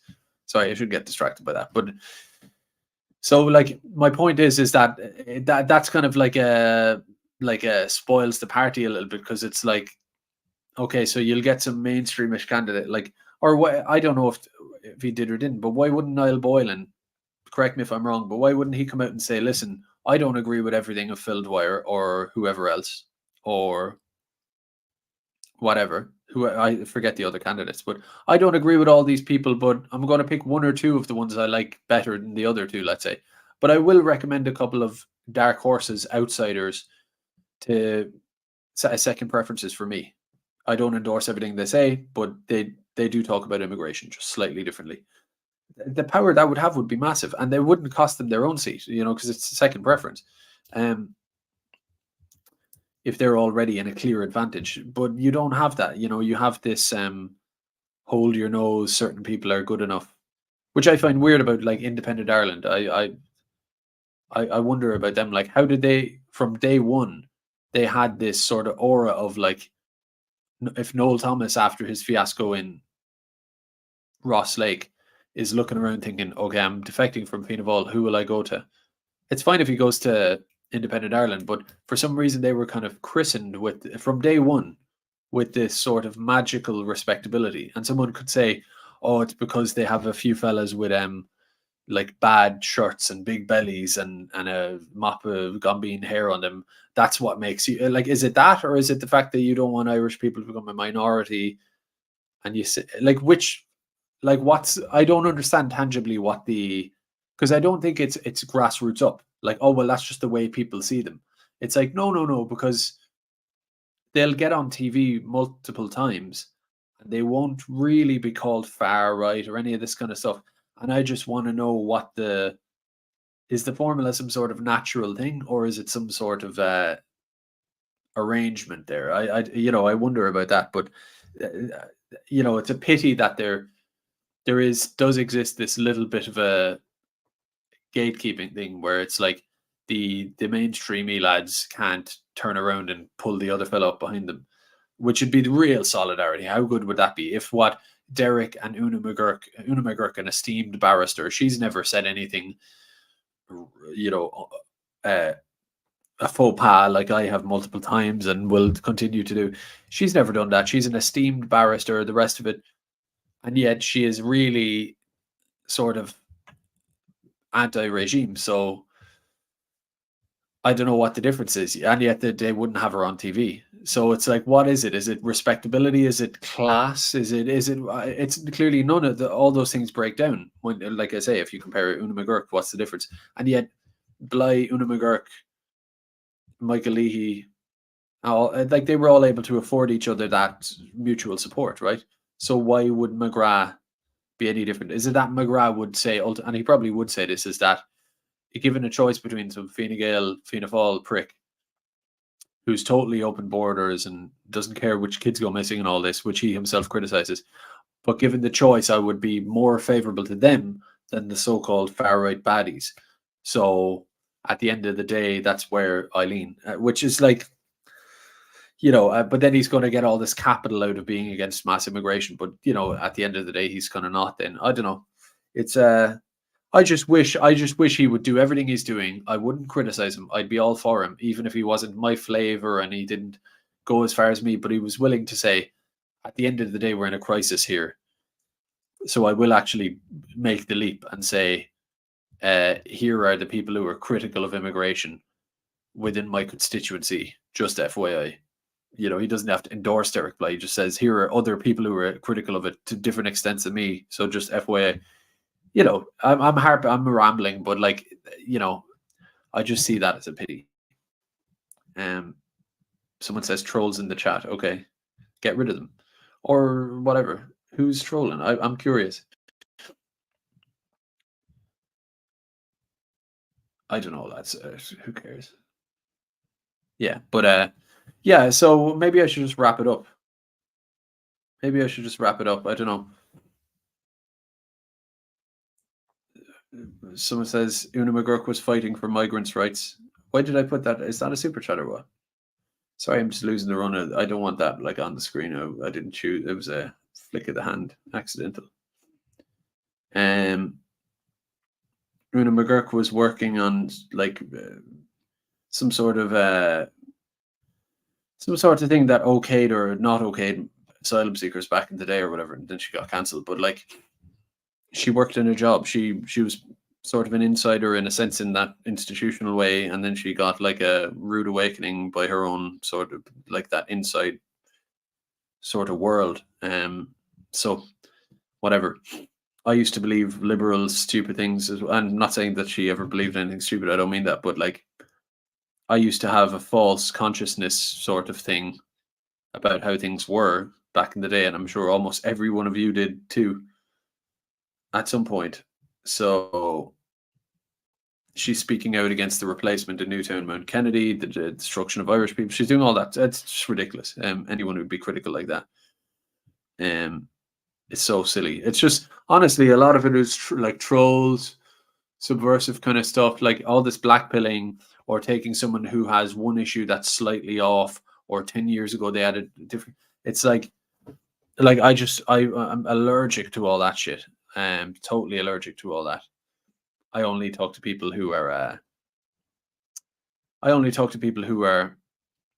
not, I can't use these slur words, but they're not silly, we'll say, and not weirdos, and not Gardaí on the fucking timeline type of thing, talking nonsense and divisive kind of stuff as well, because that's a big thing. Is trying to pit. You always spot when there's some person who is perpetually trying to pit people against each other, like it's Big Brother or something, personalities, and he said this or she said that, or this person is inconsistent here, what do you have to say about them? All this backing and forthing, it's absolutely toxic. But yeah, toxic. So yeah, gosh, I should leave it there. Okay, I'll just do super chats then, I suppose. Oh, Mick O'Keefe has an update from 9 minutes ago. Updates. Counting has ceased for the night. Malachy Steenson is looking good in 4th place. Gavin Pepper picked up 70 transfers just now. I'll post the numbers before, but he appears to still be in 5th place. Both will be elected if this holds. Nice one. It says Niall McConnell is running for the last seat in Donegal. If transfers go his way, he's got it. Niall McConnell's funny because some people are critical of him and this and that and the other. He's a sort of eccentric enough type of person he's done and said things I agree with and disagree with, just like anyone else or whatever. And I don't know the guy really. Probably rub shoulders with him here or there, but I don't really know him at all. But I can never not credit him for that thing years ago with Charlie Flanagan. I don't know why, but it's the accent and stuff. You're away running, Charlie. You're away running. It was great. Like, and Charlie Flanagan said, "I'm in the Fine Gael tent for talking to Fine Gael people," which was great. And then he went on the radio crying about it. Flanagan did. It was just a great thing, like a great moment. One of the classics. So fair play on that. But yeah, I loved that one. He's had a good few greatest hits, all right. Credit where it's due. What else have we got? I just want to stay alive, like, to be honest. I mean, what else do you want to do, lads? You're still watching, like, it's gas, like 1,700 people there. It's like, do you want me to just keep talking to you like this or what? Gavin Pepper update. So it's just numbers on the screen. Will I just start? Am I literally just, it's going to devolve into me reading tweets to you? What John McGurk says, since there was, oh, whatever, who cares? John McGurk has got some good takes on him, obviously. He's one of the smartest people in the whole scene, regardless of Gript and his institutional connections and all that. Just as someone who's like coherent and what's the word? Just intelligent, basically, well up there. But yeah. Oh, here's a good thing. Like Bernie Linan, I think her name is. This kind of Antifa type harpy or whatever out in the middle of nowhere. Where's she out? She's out in the out in the middle of nowhere, says I. But like she's like Roscommon or Leitrim or one of them. And those are the most based places in Ireland, obviously. And she lives among them, just this complete subversive like rat, I would say, in my humble opinion. But she got basically bottom of the pile, like did awfully, right? It's great. And then Sheikh Dr. Umar Al Dr. Kadri, or whatever his name is, he came last as well, I think. In a big pack, he came last. And think of, I tried to compare earlier the likes of a Derek Bly or someone to Paul Murphy. There's another example. You turn on a screen in Ireland, and every other time your man's going to be staring back at you, speaking on a TV show or in an article or whatever, right? Or praying on the Croke Park pitch. I don't know, but he's always there. He's always in the media. He gets all the lovey support and all the NGO support and media support, left, right, and centre. And he's got the whole multicultural Ireland narrative and whatever behind him, and he comes last. He even has tried to pivot from this kind of classic replacist sort of attitude, anti-Irish, Muslim type of guy. He's tried to like do this hybrid thing where he's critical of mass immigration. He sort of says, I think Irish people shouldn't be hateful and overly nationalistic, but also Irish people should come first and immigration should be managed. It's like, what are you doing? Like, who do you think you are to tell us, like, to be try to be a, it's just bizarre. Like what he's just this political operative. Also, he is clearly smart, but I think Pakistani origin via what are these questions? Someone said, Garrod Murphy, why were you dismissive of who? Niall. Are you talking about Niall McConnell? See, that's ridiculous. Like, right? This is the kind of divisive shit I'm on about. Can anyone like rewind the tape and find where I was dismissive? I said some things I disagree on, some things I agree on, some things I think he did were great, some things were whatever. He hits and misses like everybody else. I'd literally said, like, good friend of mine, Phil Dwyer, right? I'd tell him to his face, there's things he's done that were on point. The majority of things. There's things where I'd go, a bit of a miss. There's things I've tweeted that I'd go, that was a great tweet. There's the ones where I go, maybe you shouldn't have sent that one. There's videos I've made live that I'm thinking that was yeah, there was a hit and a miss. Like, so I say the guy has had some hits, some misses. Overall, brilliant. Done some good stuff. Here's the thing I like that he did. And I think he's a great guy and wish him the best of luck. Like, what's, this kind of divisive shit, like, get out of the chat. Not like whoever is trying to stir stuff like that up. It's just ridiculous. It's literally on video. On video 10 minutes ago said something nice and clearly. But someone says he's in the chat. Okay, grand, cool. I don't get it. Maybe the chat is just getting spammed up or targeted, or I don't know. But yeah, just so see, that's distracting. I was going to say something constructive there, and then people come in with like Big Brother shit. But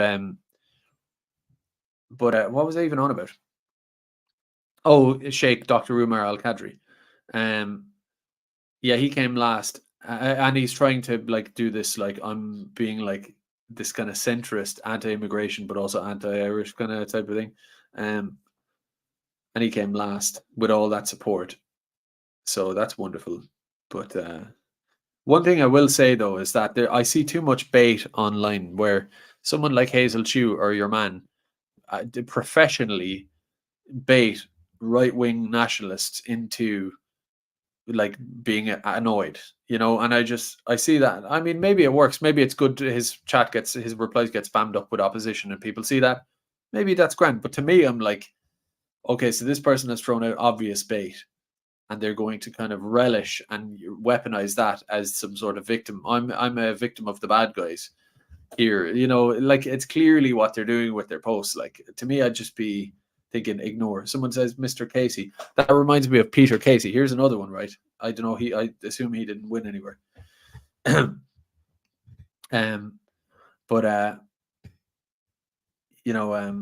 Peter Casey's gas because he's been like putting these tweets out over the last like week, experimenting with like talking about a Muslim ban basically, and then talking about this and that. He's trying to like cast himself as a populist hero because he'd said something about Travelers Red Meat a few years ago and it did him very well. And it's just funny because it's not really working. It's like the political radical tone has moved on from that. Like, you have actually sincere people who are putting out real policies, unvarnished, that actually believe in them, and that's kind of become the standard tempo within the cultural zeitgeist now. And so when you come in with this kind of like carnival barker, transparently fake shite attempts at like getting the lefties to call you a big racist, and then you sort of rebuke them and endear yourself to the right-wing nationalist populist masses or whatever, and it's just not really landing or something. And he looks, I know, no offense to him, but he looks kind of tired, and so it's like, I don't know what sort of Trump moment you thought you had envisioned for yourself, or who you work for, like what interest you serve, because it's clearly clearly not some organic actor. Just because if that was the case, you'd have been around for years, constantly plugging away. We'd be very familiar with you.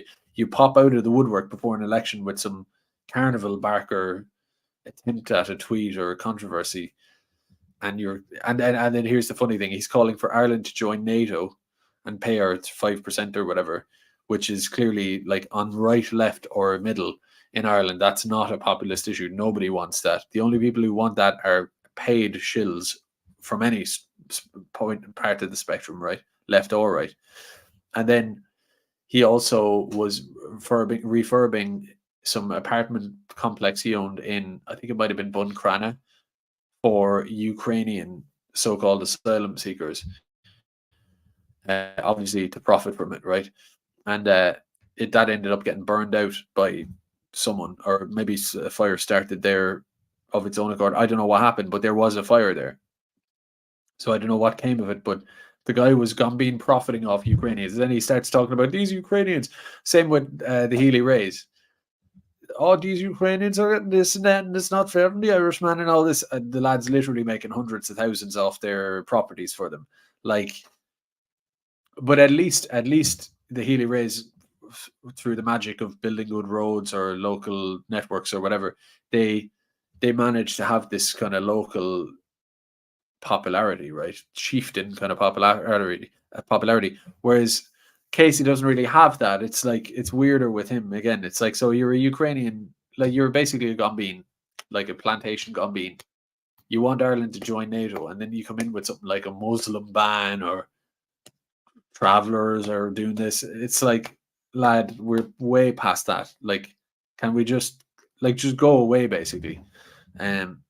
Which brings me to another point, actually, about one of the big criticisms of how this election went regardless of how there's positive aspects, is that there were too many people running of the nationalist right, or whatever they are, right? Too many people running for the same seats, and it diluted the vote to the detriment of everybody. That's just factually true, obviously. And what I don't understand about that is, well, one, I'm not accusing anyone of being subversive. This is not just I'm not fed jacketing people. I'm just saying it's a problem of democracy in a way, as we know it, is that if an insurgent movement arises organically within a Western liberal democracy, so-called, the classic thing, of course, is that basically, so say a movement gets formed, it's a nationalist movement, it's the people believe it, like true ride or die believers, and they're on the fringes, so they just get ignored and persecuted, so be it. But then as time goes on, if they start to get mainstream credibility and start to be politically successful, and in media, the rest of it, all you have to do, a state like a Western nation state, liberal democracy, has basically endless money. They can print it off at will, as we see. They can just put like a blank check worth of money towards media, towards political activism and all this, that effectively just wears the skin suit of the actual one. But then it's just given a sort of a more acceptability. They're allowed more on TV. They're less harassed by Antifa. They get to be sort of more mainstream, and yet they are the same thing basically in terms of content. So they steal the thunder, but they are a part of networks that are sort of top down, and it's basically created to mimic the organic thing with more money, more power, and more acceptability and access. And so naturally would just hoover up all those votes and hoover up all that attention and then just do nothing with it. The likes of a Georgia Maloney or whatever. And it's kind of like, that's the problem when you're competing in this liberal democracy space as a genuine outsider. They can just do that at will. So let's say I decide to run in, and again, I'm not accusing, I'm not, let's assume every person who went in all the elections was just sincere and they just were doing their best. That's probably what it is. I'm just saying in theory that, say I go to run in a constituency and someone said, you look at it and you say, oh, you could easily get like, a good share of the vote to get a seat. You could win, right? Or do well enough. Well, in theory, like 4 random people could just be printed out of thin air to say, I'm also running and I also say everything he says. And I also have flyers and I'm also knocking on doors. So now you all knock on doors, you all do your thing, you all lose and done, right?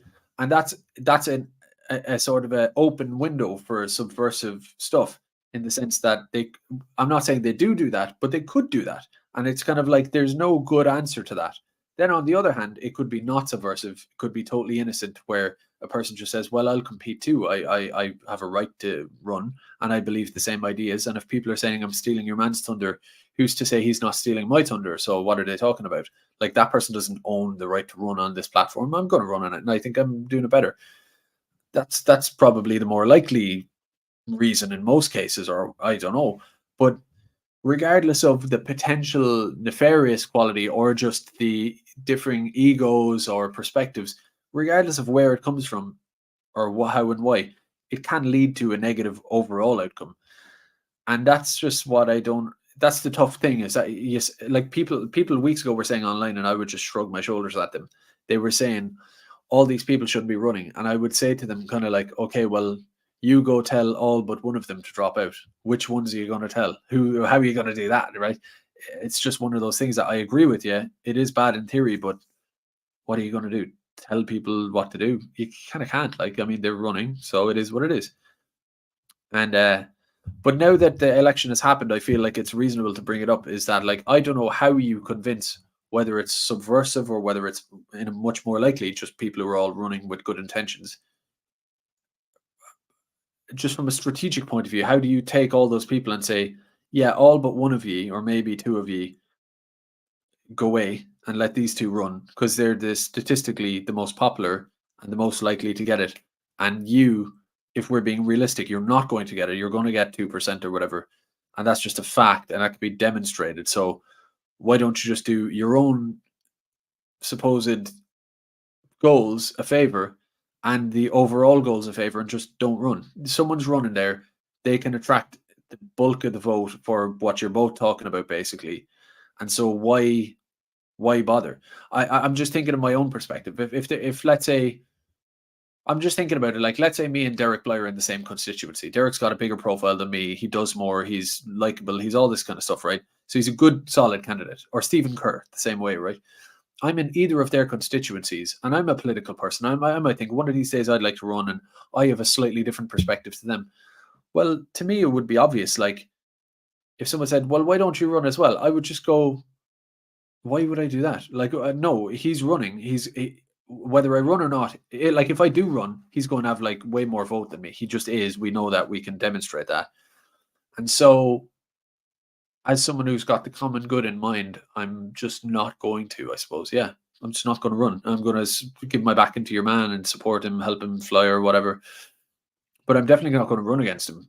Why bother? Just leave him do it and tell it to the rest of them as well. Just, whoa, go away. Like, just do something else. Like, you run for something else somewhere else, or do anything else. Like, but don't sabotage this thing, you know. And the problem is that just any one of those people could say, I'm not sabotaging it, he's sabotaging it. If he wasn't leading the pack, I'd be leading the pack. And it's just silly, really. It's like, but the problem is that, again, it's like the magic wand. I could take out my magic wand and want it to be a certain way, but at the end of the day, whether it's ego or I don't know what it is, or deluded expectations or something, some people will just run and say, no, I've got a different, my perspective isn't the same as his. I'm running on a slightly different thing. Or actually, if I run, I will beat the odds and I'll actually do better.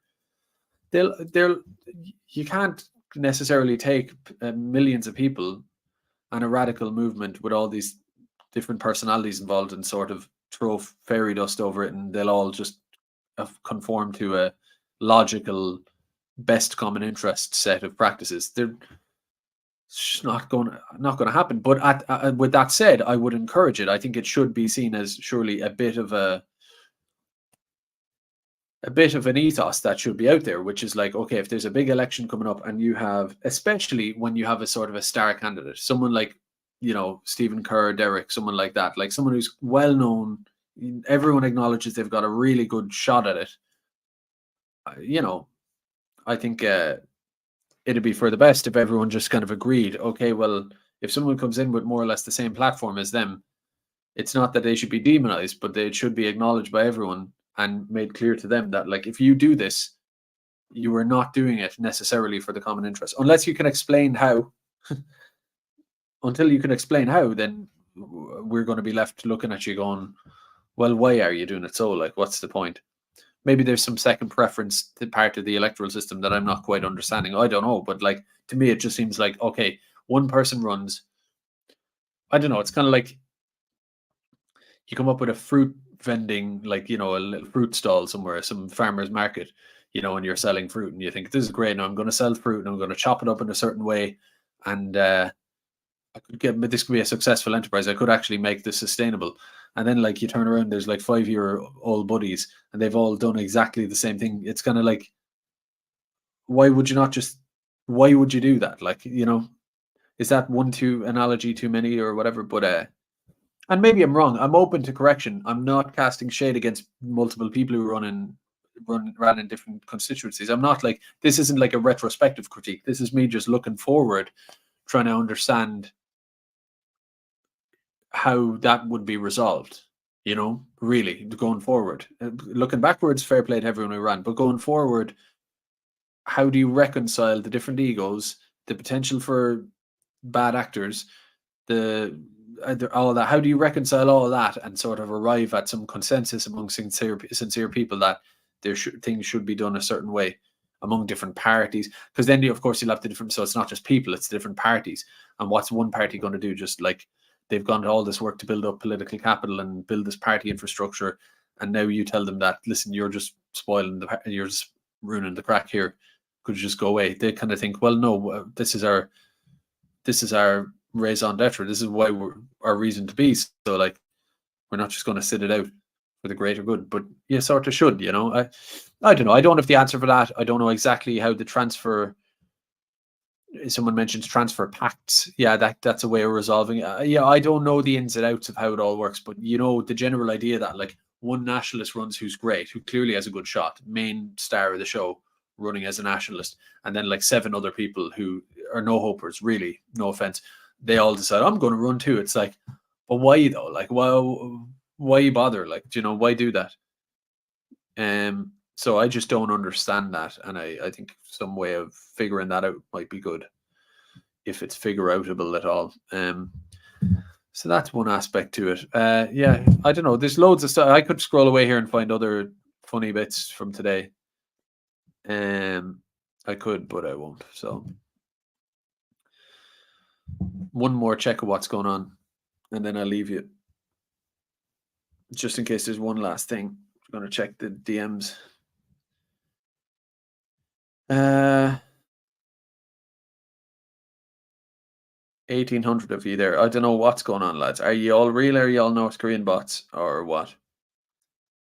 I don't want to talk myself out of believing that my channel is like doing well and that people enjoy watching it. I don't want to necessarily rule it out, but sometimes it's hard to believe as well, isn't it? Yeah, I'll leave it there. Oh, there could be a bit of negative with Bly. Someone said Bly not looking good. Look, I could be up all night trying to resolve this, like, but we'll see how it goes. But what I will say is I've talked, like, you know, I've like, it might sound like I'm talking shit against multiple candidates who ran, and I'm critical of this and I'm critical of that, and Michael McNamara should transfer his votes, and or you know, recommend other people for transfer. There's I usually stay away from even mild criticism, to be honest, of everyone. I try to just talk about ideas and constructive ideas and all that. So as the stream's gone on, maybe I've kind of wandered into, you know, critiquing everyone or something like that. That's not what I mean at all. My main point from today, more importantly than anything, is obviously fair play to everybody who ran. It's hard to do it. You're putting yourself on the line. Every bit of dirt ever could be drawn up on you. I was thinking that recently as well. Like, you know, they talk about like they've got all the politicians blackmailed Epstein style in America and all that. Like they get them in a room and the rest.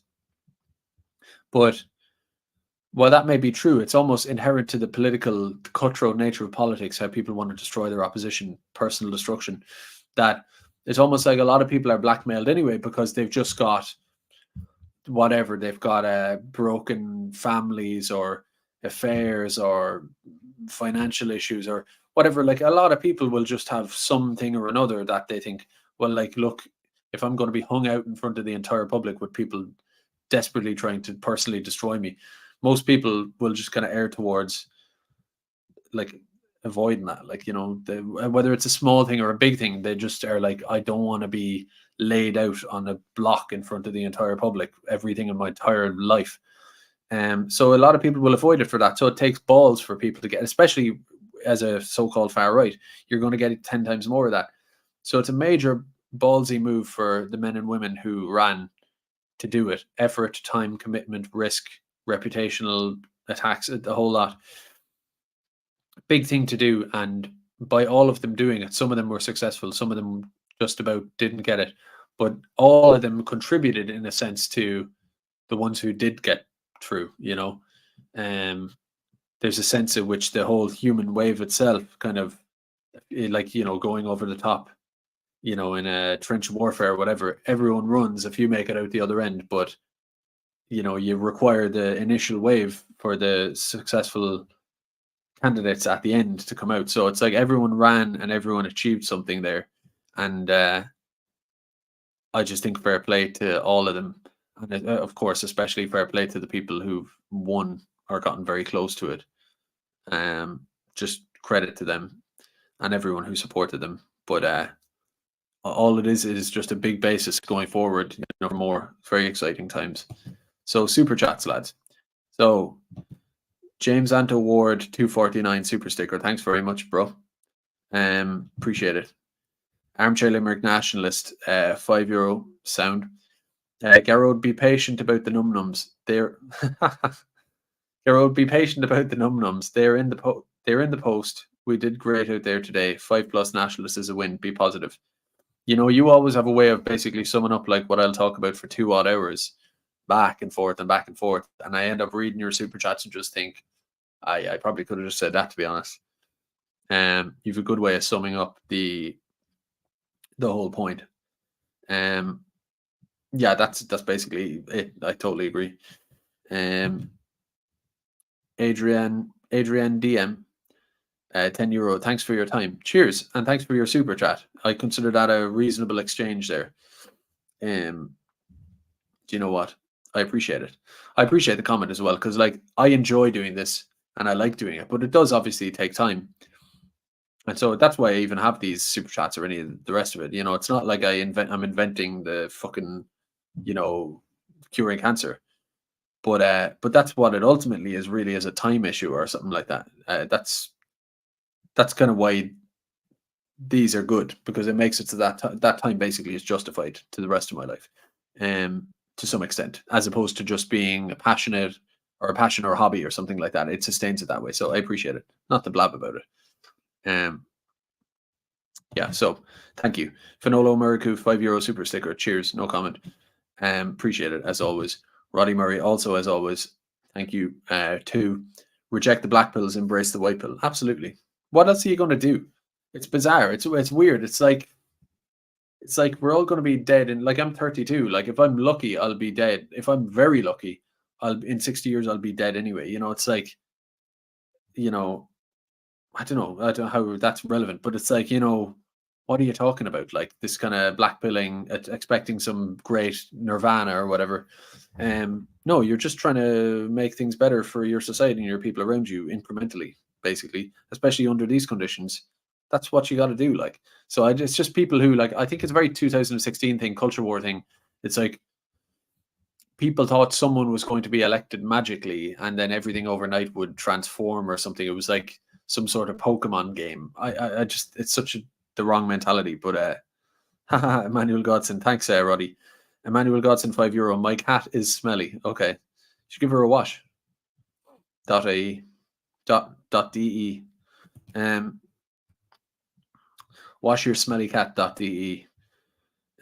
So Hammer Down Protocol 2049, £10. Oh, more subversive control from the GB News.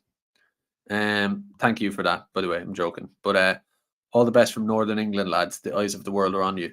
Cheers. I want to go to England and sort of Britain in general. I've only been to London, which is like whatever, but I'd love to go around England, especially the north. England's cool, you know. Talk about the Irish thing and enmity and all that, but you know, everything from, I like all of Europe and I like England as well. I like this kind of I'm really talking bollocks maybe here, but I like this kind of I always for some reason think of the Darkness, you know, that kind of like whatever you call them band, rocky band. And if you watch videos of them playing back in the day in 2004 at some big concert somewhere in the middle of England, not London, but up the north or wherever, someplace, but they've got a big crowd and you get people like real English crowd there, you know. It reminds me of going to like a dog show in Ireland or something. You'll get all Irish people, but something like that, some sort of festival or some sort of engineering thing with the like a load of James Mays at it, or you know, Joanna Williams from Spiked. She's sound and she writes good stuff. It's kind of I don't know where she's coming out of, but in my mind, but there's certain types of people like that. Anywhere from the Darkness to James May to Joanna Williams to Morgoth, these different types. There are some great English people out there, some great types, and they love their, I don't know, maybe I'm being stereotypical here. I was going to say medieval festivals and stuff is kind of, you'd get a funny kind of nerdy kind of, you know, industrious type of English person. And, you know, this kind of culture among the English that I admire. And then just to go to London and go to like, you know, some of these streets, you just think, what the fuck? Like, as in, I almost think now if I were to go to England, I would have to seek out a niche environment, like the Darkness concert or a remote control battle car fest or something to find like that kind of English person en masse, whereas it should just be all loads of those type of people, Cockneys as well, and all, you know, these different types. But trouble is, England is so far gone, it's just crazy. Anyway, all the best from Northern England. I appreciate it, and hopefully one day I get to go there. That would be nice. It's not too far.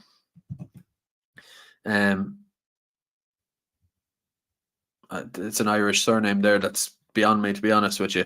I've never seen that one. Would it be Muel Crean? Ashling Ni Muel Crean? Am I getting that right? Someone can let me know. Proper Gales in the chat can let me know. She says, Gora Margaret, Garrod. Thank you. Yeah, you're welcome. So I don't know if I had €12. Cheers. I'm just trying to think of something cool Osquel gets to say, and I'm like totally language cooked, you know. I'm not going to do the Cunis Boher Colleen Bunny on you. I really want to. I say I want to learn, and yet it's hard. Maybe someone can help me. Amnon €12 says hello. Hello. Thanks for that. Appreciate it. Roddy Murray's back again. Back with 5. Thanks, Roddy. Another problem we have is infighting. It's unnecessary most of the time. Say what you want about libtards, but at least they don't fight publicly on X. Yeah, it's one of those things. I'm totally against it. And it's funny because I have a dividing line that someone could call a hypocrisy, where I'll say, oh, you don't do that. But then I'll come out and I'll talk shit about Peter Casey, and I'll be mildly, but respectfully, but straightforwardly critical of limited criticism of an independent Ireland, or a gripped, or not gripped. I like gripped and all the writers, but John McGurk's kind of point of view.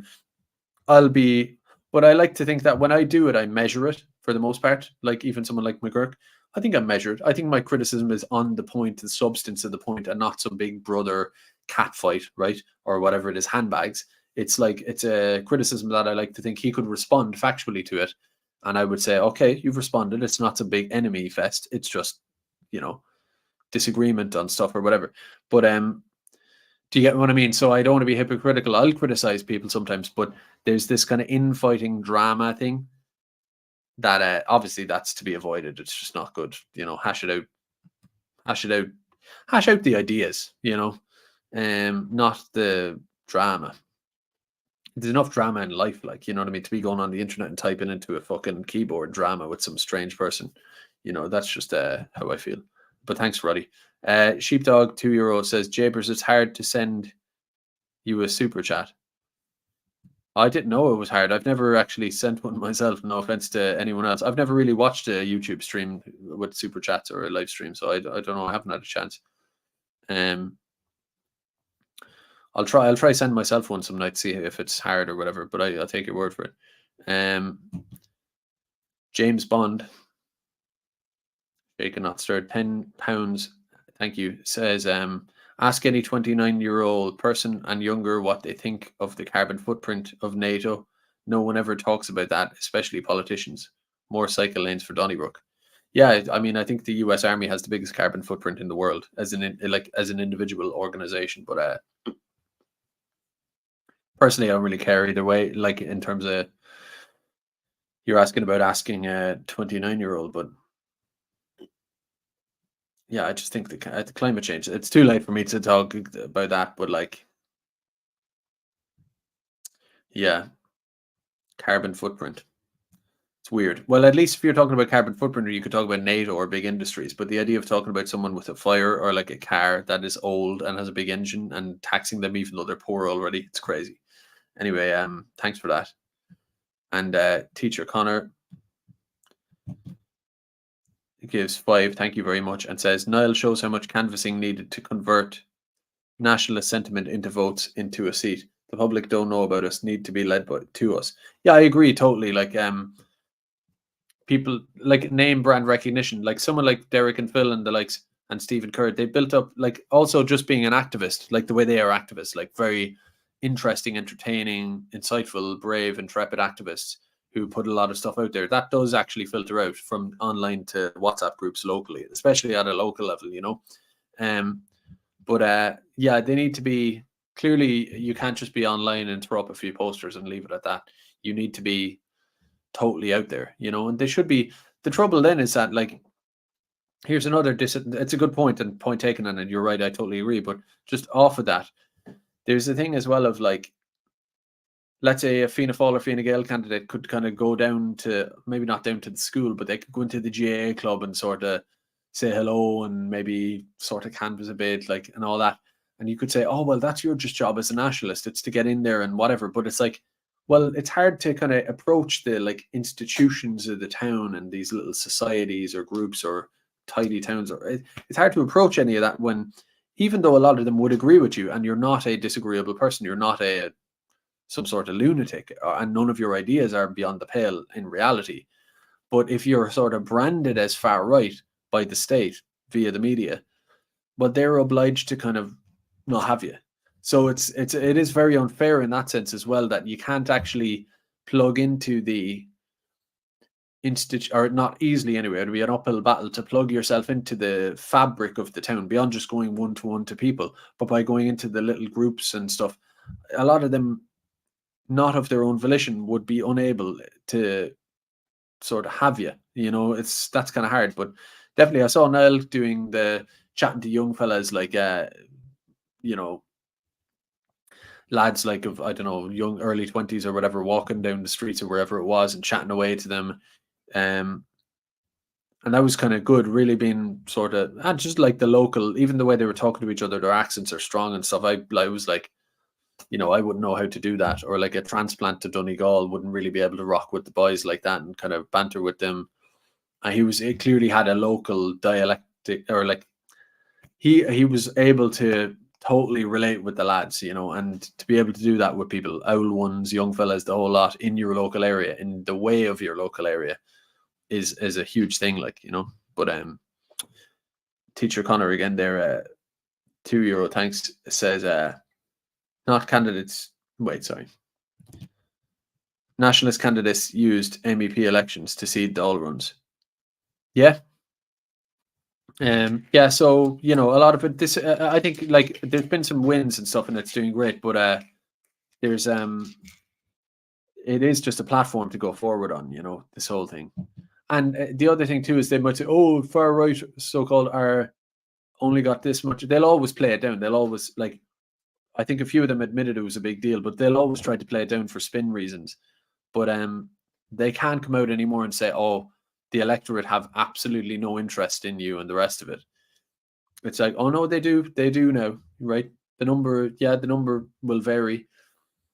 The number isn't huge yet, but they do have some interest, and that's in spite of all the hurdles. So all we're going to do is go bigger and grow. So the idea that our mass appeal statistically in terms of opinion polls and online content and all that stuff, the idea that there's no transfer over to this electoral thing, no, that's not true anymore now. It's just a question of extent. So that's a big deal. So anyway, lads, I'll leave it there. Thanks to all of you for contributing in the chat, super chats, but also everybody else in general, just keeping the chat entertaining, and just for joining me in general. So I'll be back again soon. I was going to say that was the elections, but it's not really. There's the Euros tomorrow, and there's more results to come out, and I'm sure there might be some shenanigans here and there. So chances are I'll be back tomorrow night to talk more about it. Until then, thanks again. Good night. Ihuwa. See you.